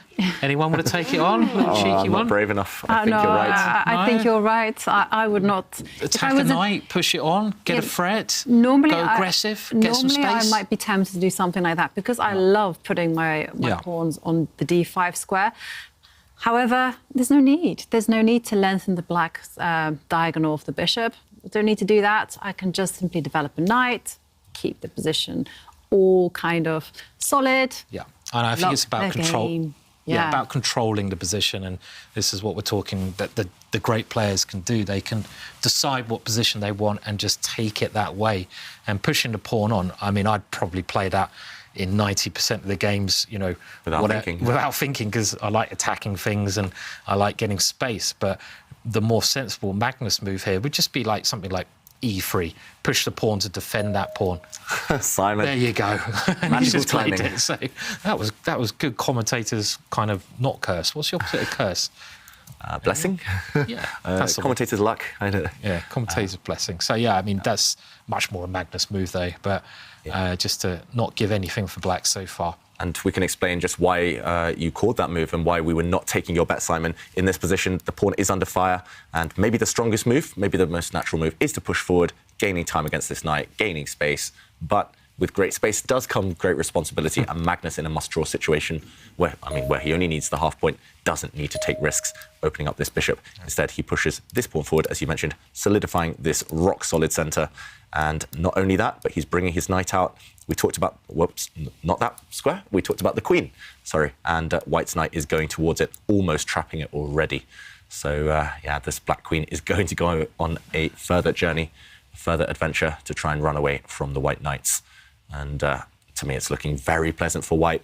Even if black gets his pieces out, I'm looking at this bishop, this rook. Even if they come into the game, how are you ever going to break down White's rock-solid centre? And White's bishop here is also fantastic on this diagonal, controlling so many squares. I mean, I would have thought it's very hard to do, but if you're in a must-win situation, the first thing you should try and do is make the pawn structure unsymmetrical, because when it's a symmetrical pawn structure like we have here, they're facing off against each other, there's more likelihood it's going to lead to equal positions. But if you have an unsymmetrical, unbalanced pawn structure, you have a more dynamic game. So that's maybe something that that Vladislav has done wrong at the start of this game. OK, he's played some really weird moves, which is understandable, but actually the pawn structure is not the kind of pawn structure he'd want in a must-win situation. Yeah, it's hard to achieve any kind of imbalance here, right? Yeah. Even if, for example, you get a pawn structure like this one, white castling, and then black pushing forward, this is complete symmetry. And at the very best, black can hope for a draw, most likely. It's even hard to achieve this, to be honest, even though it might be the best and the most solid kind of continuation. So, yeah, this white knight's just going to move over and attack the black queen and gain even more time for white. There we go. It does happen. After black's castled, the white knight has shuffled across. Black's queen only has one safe square, I think. Has to go back this way. If it goes in this direction, it might get hit by the white bishop at some point, and it might be even more trouble. Actually, you could maybe use this square, but either way, no safety for the black queen yet. Yeah. Black is losing so many moves, so many tempi. Yes, I agree. And well, we're very interested in hearing everyone's chess thoughts. So if you do have a question or chess suggestion, then please do tweet us using the hashtag #ChessChamps, and we'll try and answer them on the show. And talking about questions, Jack Allen has a question for me. He says they love the commentating team. What a tournament question. Question, why does Ivanka refer to ranks and files on the board as rows?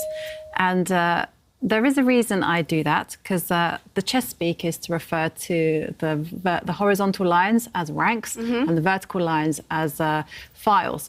But okay, to a beginner who perhaps doesn't know the game, this might be a little bit confusing. So that's why I say rows, because then everyone knows it's a row.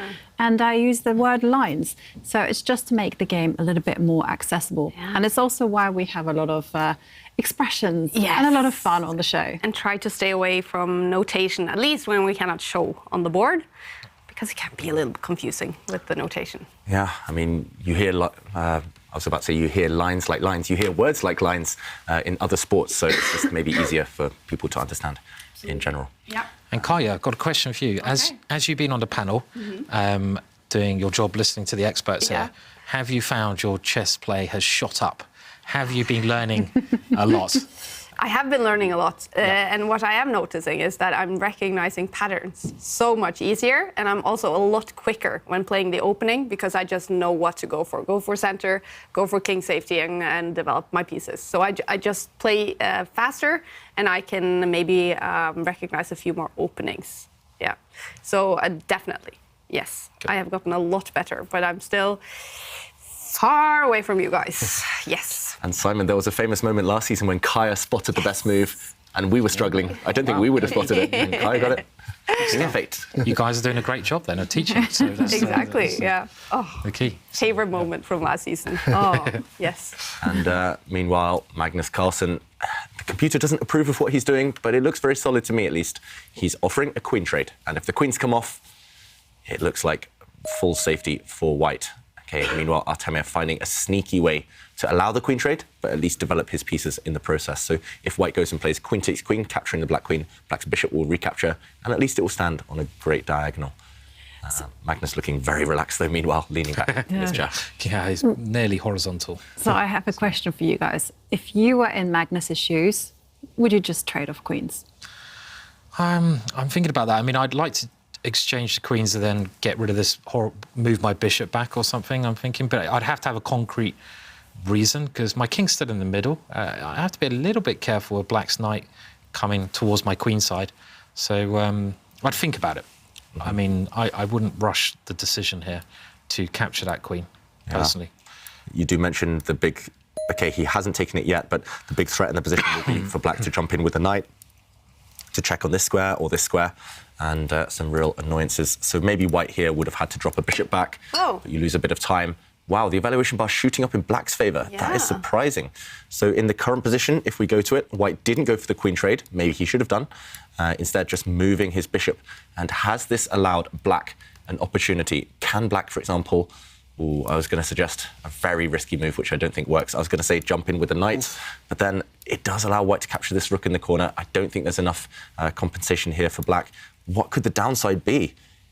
I don't see it, personally. Why is the evaluation bar so excited about black's position? I'm struggling. Peculiar. Simon? No, I can't see it either. Generally, if you can't see it, I can't see it, David. Let's just make that clear. So, but I don't see a problem with this position at all, really. I mean, symmetrical, white's got development. Is it bishop a6 here? Is that the only way? I think it must be putting that bishop on that diagonal and then... Stopping the white king from castling, the white king stuck in the centre, having to defend this knight in front of it. And actually, maybe no safe squares for this knight either. OK, this has happened on the board. If the white knight jumps this way, as we mentioned, black's knight is going to leap in at some point with some really annoying checks on this square or this square. And instead, Magnus has moved his bishop. But this bishop, it just looks ugly. It looks like a big pawn staring against its own fortified pawn structure there. But it wasn't a good piece. I mean, that was going to make that point, and that the dark square bishop that white has is kind of a bit trapped by its own pawns, and there wasn't that much of a future for it. Yeah, I have noticed when analysing similar types of positions from this exact opening, actually, that computers do tend to evaluate this structure very much in black's favour. So usually that's with a pawn in the centre and it's completely symmetrical, but this knight is currently dominated by this pawn. So maybe it will take white just longer to reroute the pieces to get this knight to a better circuit. Also, as mentioned, this white king, how do you get it to safety? It is kind of an endgame, not quite an endgame, because the queens are off, but still this king might come under fire if it stays in the centre for too long. Black has simple plans. Black can centralise the rooks, maybe even try and break out in the centre at some point, just to try and create some imbalance, as you mentioned, Simon. Yeah, I mean, I guess one of the hardest things of doing chess is to play for a draw. And I imagine a bit different for Magnus because he's had so much experience in this. But historically, if you know you need a draw, and it doesn't matter what colour you are, even if you've got the white pieces, it's really hard to suddenly change and have that in mind. You should actually play for a win, right? If you need to get a draw, you should play your normal stuff and try to actually win the game. I mean, there's been cases where the famous one, Gurovic, with the white pieces in the run-up to an old World Championships match, was playing Nigel Short, and he played the exchange French and just tried to draw, and he lost very convincingly against Nigel Short. And that's, I think, the same series where Nigel Short went on to face Garry Kasparov in the final. So it's kind of challenging to have to play for a draw, especially for someone like me, because I had no idea how to do that in normal chess anyway, and I'd really struggle. But it's Magnus, you know, he can't relax here too much if he wants to get a result. But yeah, I still don't see too many problems with his position, to be honest here. I don't think the computer is. I think the computer's been very optimistic about Vladislav. Wow, look at that! I mean, it's giving Vladislav a major advantage. Why? I think it's. Isn't it being optimistic here? Or? Too enthusiastic, Too enthusiastic. And it kind of links in quite nicely with Hugo Bushman's question, who asks, with the queens off the board, isn't your king meant to be safe in the centre? Yeah, usually, but here every single other piece is still on the board. And you could imagine maybe a line opening up. For example, if the d-file ever opens up, black could push some pawns. White's king, I mean, it looks pretty safe, to be honest, but there is some hint of a potential attack against it, and it might feel vulnerable while the rooks remain, at least. So endgames, you're completely right there, Hugo. Kings in the centre, they tend to be more flexible, and usually that's where you want them, but maybe here it's an exception. Magnus will hope that he can get the rooks off at some point, and then the white king will feel completely safe. Yeah. This is one of those things, I think it was in one of John Nunn's books, he calls it, is it an NQE or something like that? It's not quite an endgame because there's still too many pieces left on the board. Okay, meanwhile, look at this, white's knight. I highlighted it as a bad piece because it was dominated by a pawn. Magnus steps it back and he's going to actually plant it in front of his king to act as a defender. So still looks all right, doesn't it? I mean, it looks solid enough for now, at least for white. Talking about John Nunn books, did you ever get the book Secrets of Pawnless and Pieceless Endings? Yeah, it's been a few years since I read it, I must admit, but I did. No, that was actually a trick. It's pawn. Oh, it's no. I said pawnless and pieceless. I was just being silly there because apparently it was an advert. There's one of Pieceless Endings. Pieceless Endings. That's the one then. Right, yeah. I think it was a joke. Someone. Oh, pawnless. Okay, yeah. You tricked me with the wording. Sorry, I had to. The Pieceless one I've read. I think someone put an advert into one of the magazines and they advertised this book, The Secrets of Pawnless and Pieceless Endings, which is just like an empty board, right? But then loads of people pre-ordered this book. So sorry, David, sorry. It's really... sorry. I'll buy you a drink later, Dave. But no, it's just... No way, that'll cost you. You know that on that subject of... there was, I think it was John Nunn. He wrote a book about rook and pawn endings, and it dealt with pawns on the A, B, C, D files. So it would be basically the left side of the board. And a reader wrote in and he goes, this book is a complete con because it didn't cover E, F, G, H, forgetting that, of course, whatever is relevant on the left side is going to be irrelevant on the other side of the board as well. That's a good point, actually, yeah.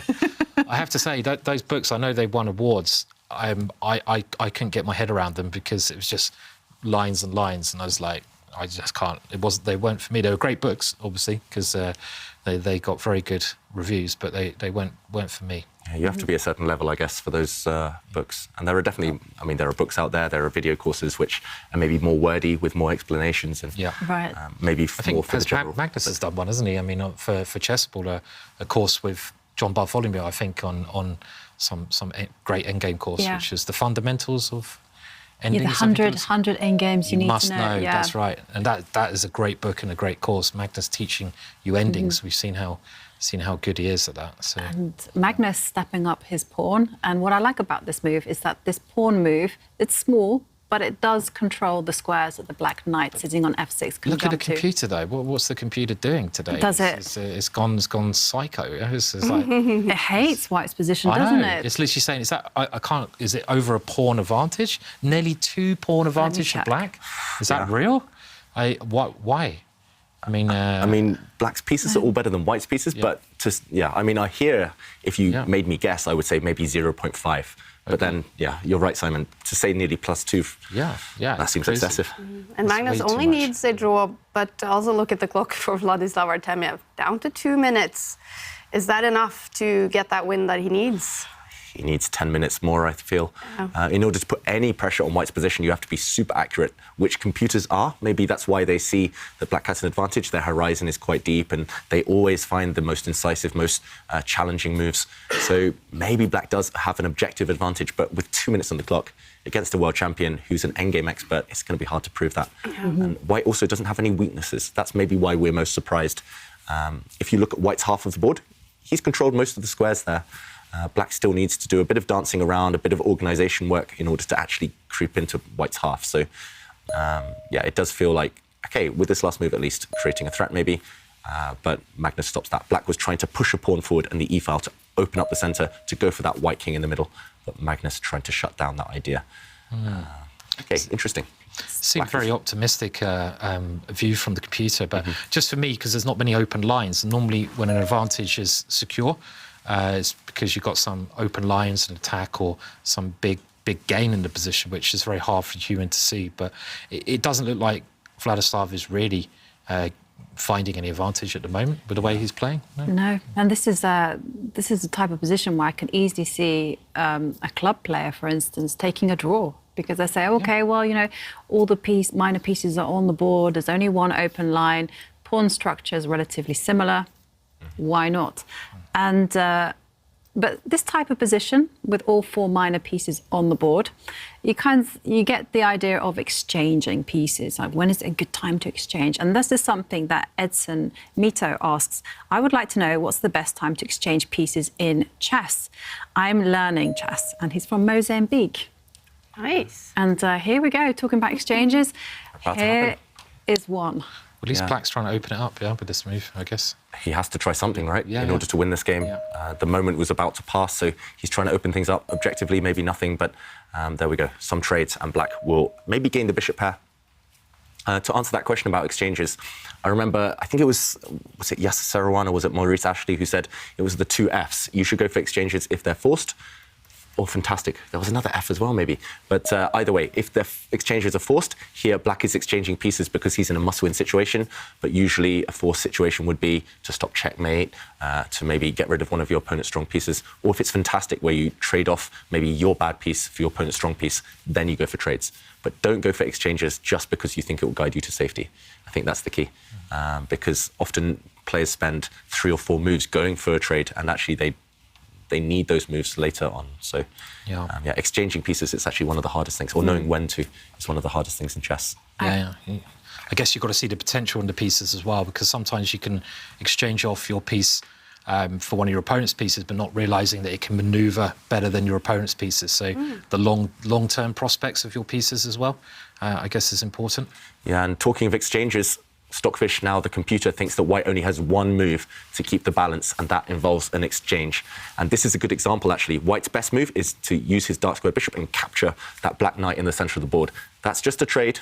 Bishop and knight worth roughly the same, but Black's knight is fantastic here. It's a great piece, threatening to jump in with a nasty check, threatening to jump in maybe to attack White's rook at the bottom of the board. It's just too strong a piece. So that's when to go for a trade, when your opponent has a piece that is too strong. And Magnus goes for it. That knight could not be allowed to survive. And now Black has the bishop pair, but Black does have a weak, isolated pawn in the centre of the board. So, yeah, we saw there the computer suggestions, Magnus finding the best move by far, but he can get there by process of elimination. And this exchange does allow as well the white knight to plant itself in the middle of the board later. Yeah, I guess it's just one trick, isn't there? Yeah. In this position, after Black recaptures with the bishop, you don't want to, OK, he's gone this way first, but you have to be careful when you plonk your knight into the centre of the board, as we'll see in a second. Yeah, so White will recapture that rook, most likely with his own rook. And yeah, knight jumping into the centre is not a good move yet. No. But you can just prepare that move. Yeah. Shall we show this? Because it's the final, maybe critical moment in this game. White's knight wants to occupy this square, and he wants to plant it there over the next few turns. But if you do it now, after bishop takes, another trade, this is what I meant by forced or fantastic. This is fantastic for Black, because everything's level, but there's a nasty follow-up. There's a check supported by this bishop. And this is actually a double attack. When the white king moves, the white bishop drops off, and Black would be a piece up. That's why Magnus prepares this knight jump by just moving his rook forward. And everything's defended now for White.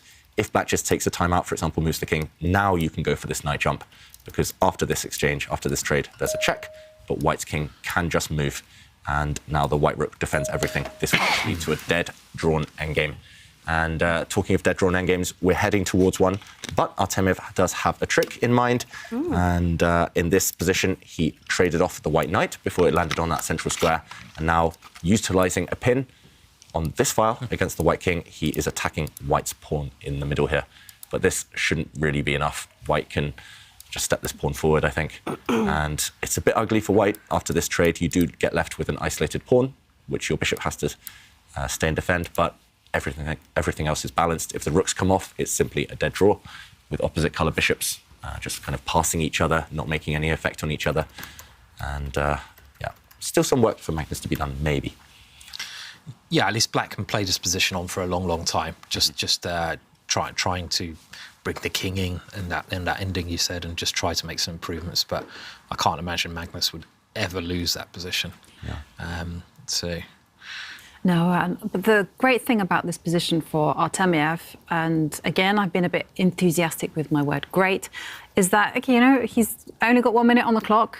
And it's the type of position where you can just make moves at tempo. You can make them quickly and build up that time, because 1 minute against Magnus's 8, that's going to be very difficult, actually. And it's an opposite color bishop endgame. And we have a very interesting question from, hang on, let me bring up my document, from Kostas, who asks us, how many moves ahead does a Super Grandmaster normally count? Oof, good question. It's far fewer than you would think. Yeah, I think in TV shows, in media, they always assume Super Grandmasters are working 20, 30 moves ahead. But it's never that way, really. It's normally maybe in 2 or 3 directions, it's 3 or 4 on average. But yeah, I don't think you need to calculate ahead in most positions. In endgames where every move really matters, then you look even further ahead. Or if every move is forced for both sides, it's easier to look into the distance. But if there are different branches, what's the point looking 10 moves ahead in one line when actually there are 3 or 4 other lines to look at as well? So I think Grandmasters, the trick is they just know where to look. They know what direction to look in. Simon?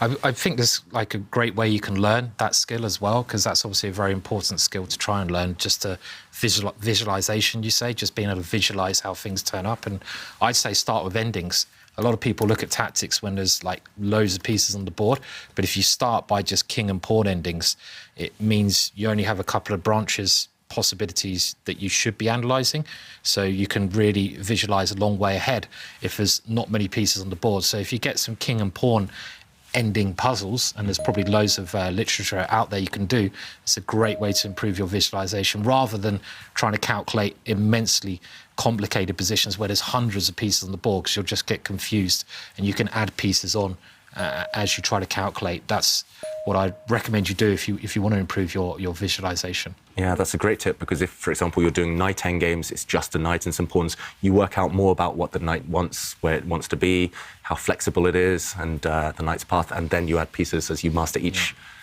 You master bishops, you master knights, and slowly from there you... Sounds like a good book or course, that, doesn't it? Has anyone done that yet? That could be a good seller, that one. So yeah. Yeah. So you're the Chessable expert here, Simon.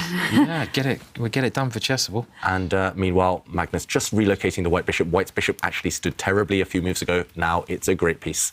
And no imbalances here, apart from white having an isolated pawn in the middle of the board, but it's well defended, and white's king active. I think this last move shows Artemyev knows he's not going to get anywhere. Yeah. And this one is fizzling out to a draw. If the rooks come off, Magnus is through to the final. It's going to be a draw. I must admit, I actually thought that Magnus would offer a trade of rooks. I didn't expect him to push the pawn forward. Yeah. And Artemyev definitely trying, advancing some pawns. He is counting on the powerful dark square bishop he has in the middle of the board. The 20 seconds. The problem is now white's rook's on an open file and black's rook is a bit blocked by the white bishop. And things are getting hot on the board.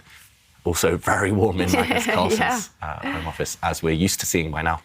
26 degrees, wow. And Artemyev is under 10 seconds. OK, he's just made his move. Yep, just shuffling the rook across doesn't really improve anything for black.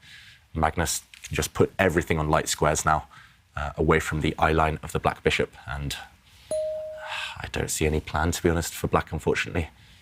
And Artemyev, he's just making moves, but he's down to 10, 20 seconds every time he moves now. It's going to be difficult to create anything for him.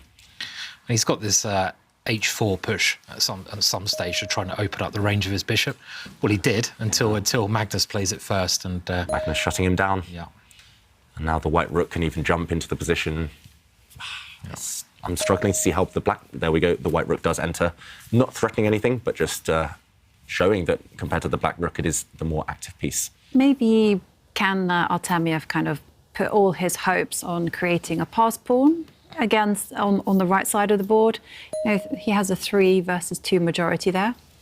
Possibly, maybe long term, but it's difficult to arrange, and that would also require some help from Magnus.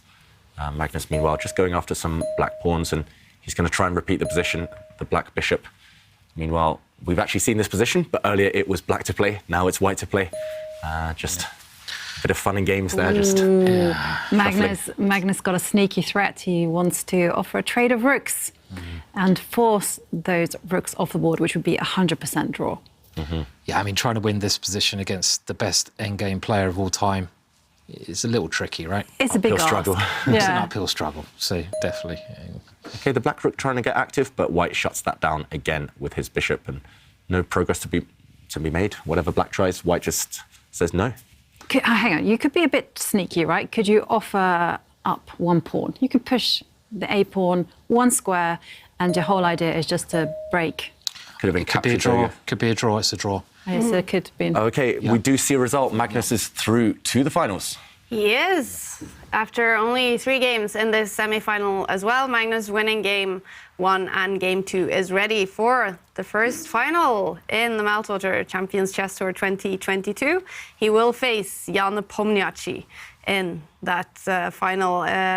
Was Magnus dominant today, basically, Ivanka? Yeah, I mean, he had a great first game, and then he was gifted an opportunity in game 2, and what a dream start to start with 2 victories. And today, he needed a draw in the 3rd game, and that's what he got. I mean, I don't think Artemyev had a single chance. Yeah. What impressed you the most with Magnus's play today, Simon? What game, maybe? I think it was just the way he was able to take the position into what suited him. So when he needed to play for a win, he got a slight advantage, no risk. And in that last game, even though the computers said the position was horrible for him, he understood better, and he understood that actually it was pretty safe unless something drastic happens. So just being able to take the battle into the territory you want was something he did extremely well today. What impressed you the most, David? Actually, I've got to say Magnus's endgame technique in the 2nd game, the one we followed earlier. I mean, just how he squeezed a win out of that position. I mean, I wish I learned that skill, but yeah, that showed why he has that extra edge, even on these world-class players. He just squeezes out the wins from dead-drawn positions, and that's why he's the world champion. Definitely. And now we're going to see a final with Jan Pomniachtchi and Magnus Carlsen, a repetition of the World Championship match from Dubai. What is that, 2 months ago? 3 months ago? 2 months ago? What do you expect, Ivanka? Well, I suspect that Jan Pomniachtchi will be taking this match very, very seriously, because he will want revenge for that World Championship defeat. And he will be feeling slightly hopeful, because in the preliminary game, it was Jan Pomniachtchi who came out successful. And Magnus, of course, he will want to be asserting his dominance. He will want to say, hey, you're not challenging me at all, whether it be rapid, classical or blitz. We're joined by Magnus Carlsen. Big congratulations on making it to the final, Magnus. Thank you. What do you think of the semi-final match? How happy are you with your performance? Yeah, I guess it was okay. There were certainly some iffy moments, but overall it's going in the right direction. All right, and our experts here are really praising your endgame technique there in game 2, going after that Zugzwang, I guess, for your opponent. What sort of tips do you have in endgames like that?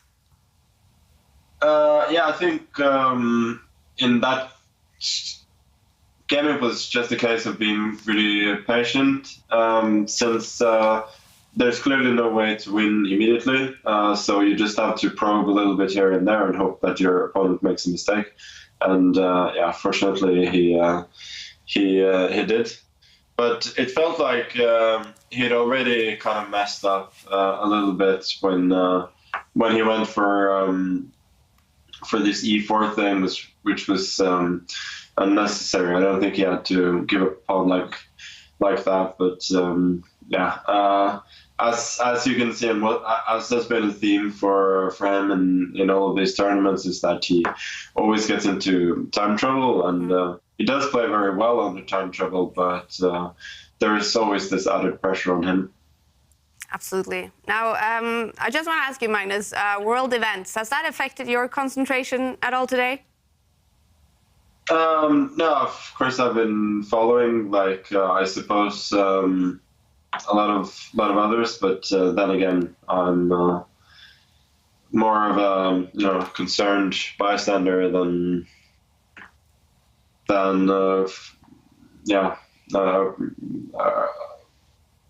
somebody who's involved, who lives or represents a country that's involved in conflict. So I suppose for others it's rather more difficult. But yeah, just some generally you should not invade a foreign country. It's as simple as that. Now, there's going to be a final starting tomorrow against Jan-Krzysztof. Obviously, everyone then immediately thinks about the World Championship match. Do you expect it to be a very different kind of match than the games you played in Dubai? Yeah, for sure. I don't expect it to be quite as cagey as it was at the start there. Hopefully, a bit more will happen, and hopefully the same result as well. I'll do my best to make sure that happens. Does that mean in situations like that, when you obviously have done a bunch of preparation against a player, will that preparation come in handy, or do you just expect that's you won't need that kind of preparation tomorrow? It depends. A lot has also happened in 2 months, or a little bit more than that in terms of opening developments and so on. So I'm not sure. Now, you've been very dominant in these one-day matches that we now seen in quarterfinals and semi-finals. In what way will it be different now with a 2-day kind of match? I think it's very simple. Just means that you have to do well on 2 days rather than one. And I think in a lot of these matches I've gotten off to great starts and then maybe gotten a bit complacent. This time the format makes sure that I cannot do that. All right, we thank you so much for your time, Magnus, and best of luck in Airthings Masters Final. Thank you. Thanks for joining us. That's it for the semi-finals, you guys. Can you believe it? After how many hours we've been on? 3 hours, and it's already finished. That's a first, must be. Yeah, we're not used to this. We're used to longer days, some really intense tie breaks, sometimes Armageddon chess. But yeah, today that just shows how dominant Magnus Carlsen and Jan-Krzysztof were against their younger rivals. Yeah, and let's take a look at the results from Airthings Masters semi-finals. Jan-Krzysztof, he won Game 2 and Game 3 against Andrei Yesipenko, and Jan-Krzysztof is ready for the final. Magnus Carlsen, he won Game 1 and Game 2 against Vladislav Artemyev, so in that one as well, only 3 games, and he is ready for the final. But the format will change a little bit when we head into the big final tomorrow. Jan-Krzysztof against Magnus Carlsen. This will be a 2-day match, so they will play 4 games tomorrow, best of 4 games, and on day 2 of the finals, again, best of 4 rapid games, and then if the matches are tied, we will head to tie breaks. But the final starts tomorrow. Okay, what the balance here? Who's going to be the favorite for you, Jovanka? Oh, it's a tricky one. Magnus just seems to be getting better and better, while Jan-Krzysztof has been quite consistent with showing good form overall. So I think it's going to be a bit hard to call. I'm not sure I can decide, Kaja. And do you, Simon, expect something very different from the World Championship match here? Jan just, David said it, didn't maybe play his style in the World Championship match. Should he just bring his best now? Yeah, I think he's got to change things up a lot. I mean, he plays best when he's on the attack, when he plays aggressive. So he's got to go for that tomorrow. I think it's going to be a bit hard for him with the world events. Let's be honest about it. It's going to be tricky. But I just hope they can put that aside and play a great match, because we all want to see that on the board. Yeah. Do you think it has affected the semi-finals today, David, world events? Possibly. Yeah. I mean, understandably, if that was the case. But yeah, I mean, the players, fair play to them. They did show us some great chess. They did entertain us, and hopefully they're able to take their mind off things just for a while today. Yeah. Difficult, though, for them. Yeah. It's been a special day and a difficult day for many. We do send warm thoughts out to all our viewers out there in the world. The finals in the Airthings Masters is coming up tomorrow. And we have one more thing that we have to do. It's the Lisaveta Learning Point. Here it is with David Howell.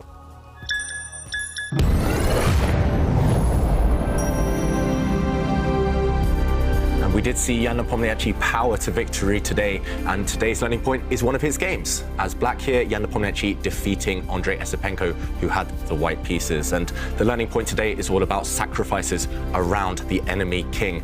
In this position, white actually was a bit careless. White retreating a knight from a great central outpost, stepping it back to try and attack the black rook, trying to evict it from white's half of the board. But you always have to be careful, especially if your opponent's pieces are pointing towards your king. Here, the black bishop is actually a great piece.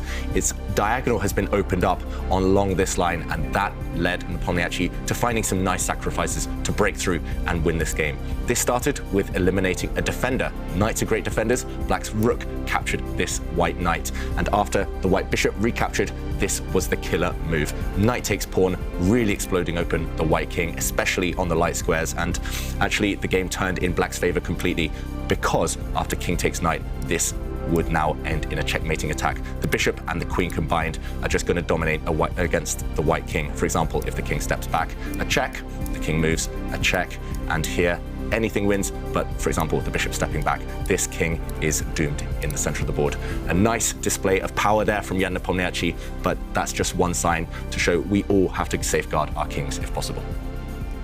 All right. Well, that was it for today, you guys. And we are looking forward to the Airthings Masters final starting tomorrow with two of the very, very best chess players in the world. World champion Magnus Carlsen against his world championship challenger Jan Nepomniachtchi. It is a two-day final. The first match will be played tomorrow, and as always, we are back at 5:45 CET on chess24.com and on YouTube and Twitch. Thanks so much for joining us today, and hopefully we'll see you again tomorrow. Bye.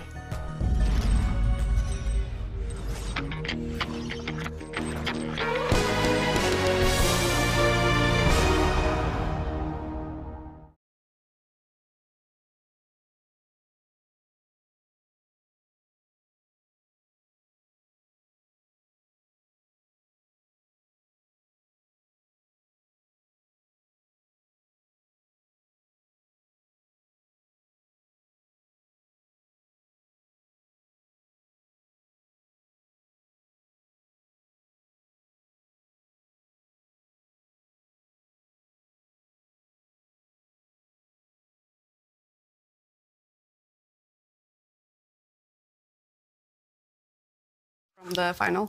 Okay, yeah. Is that okay? Yep. Yeah.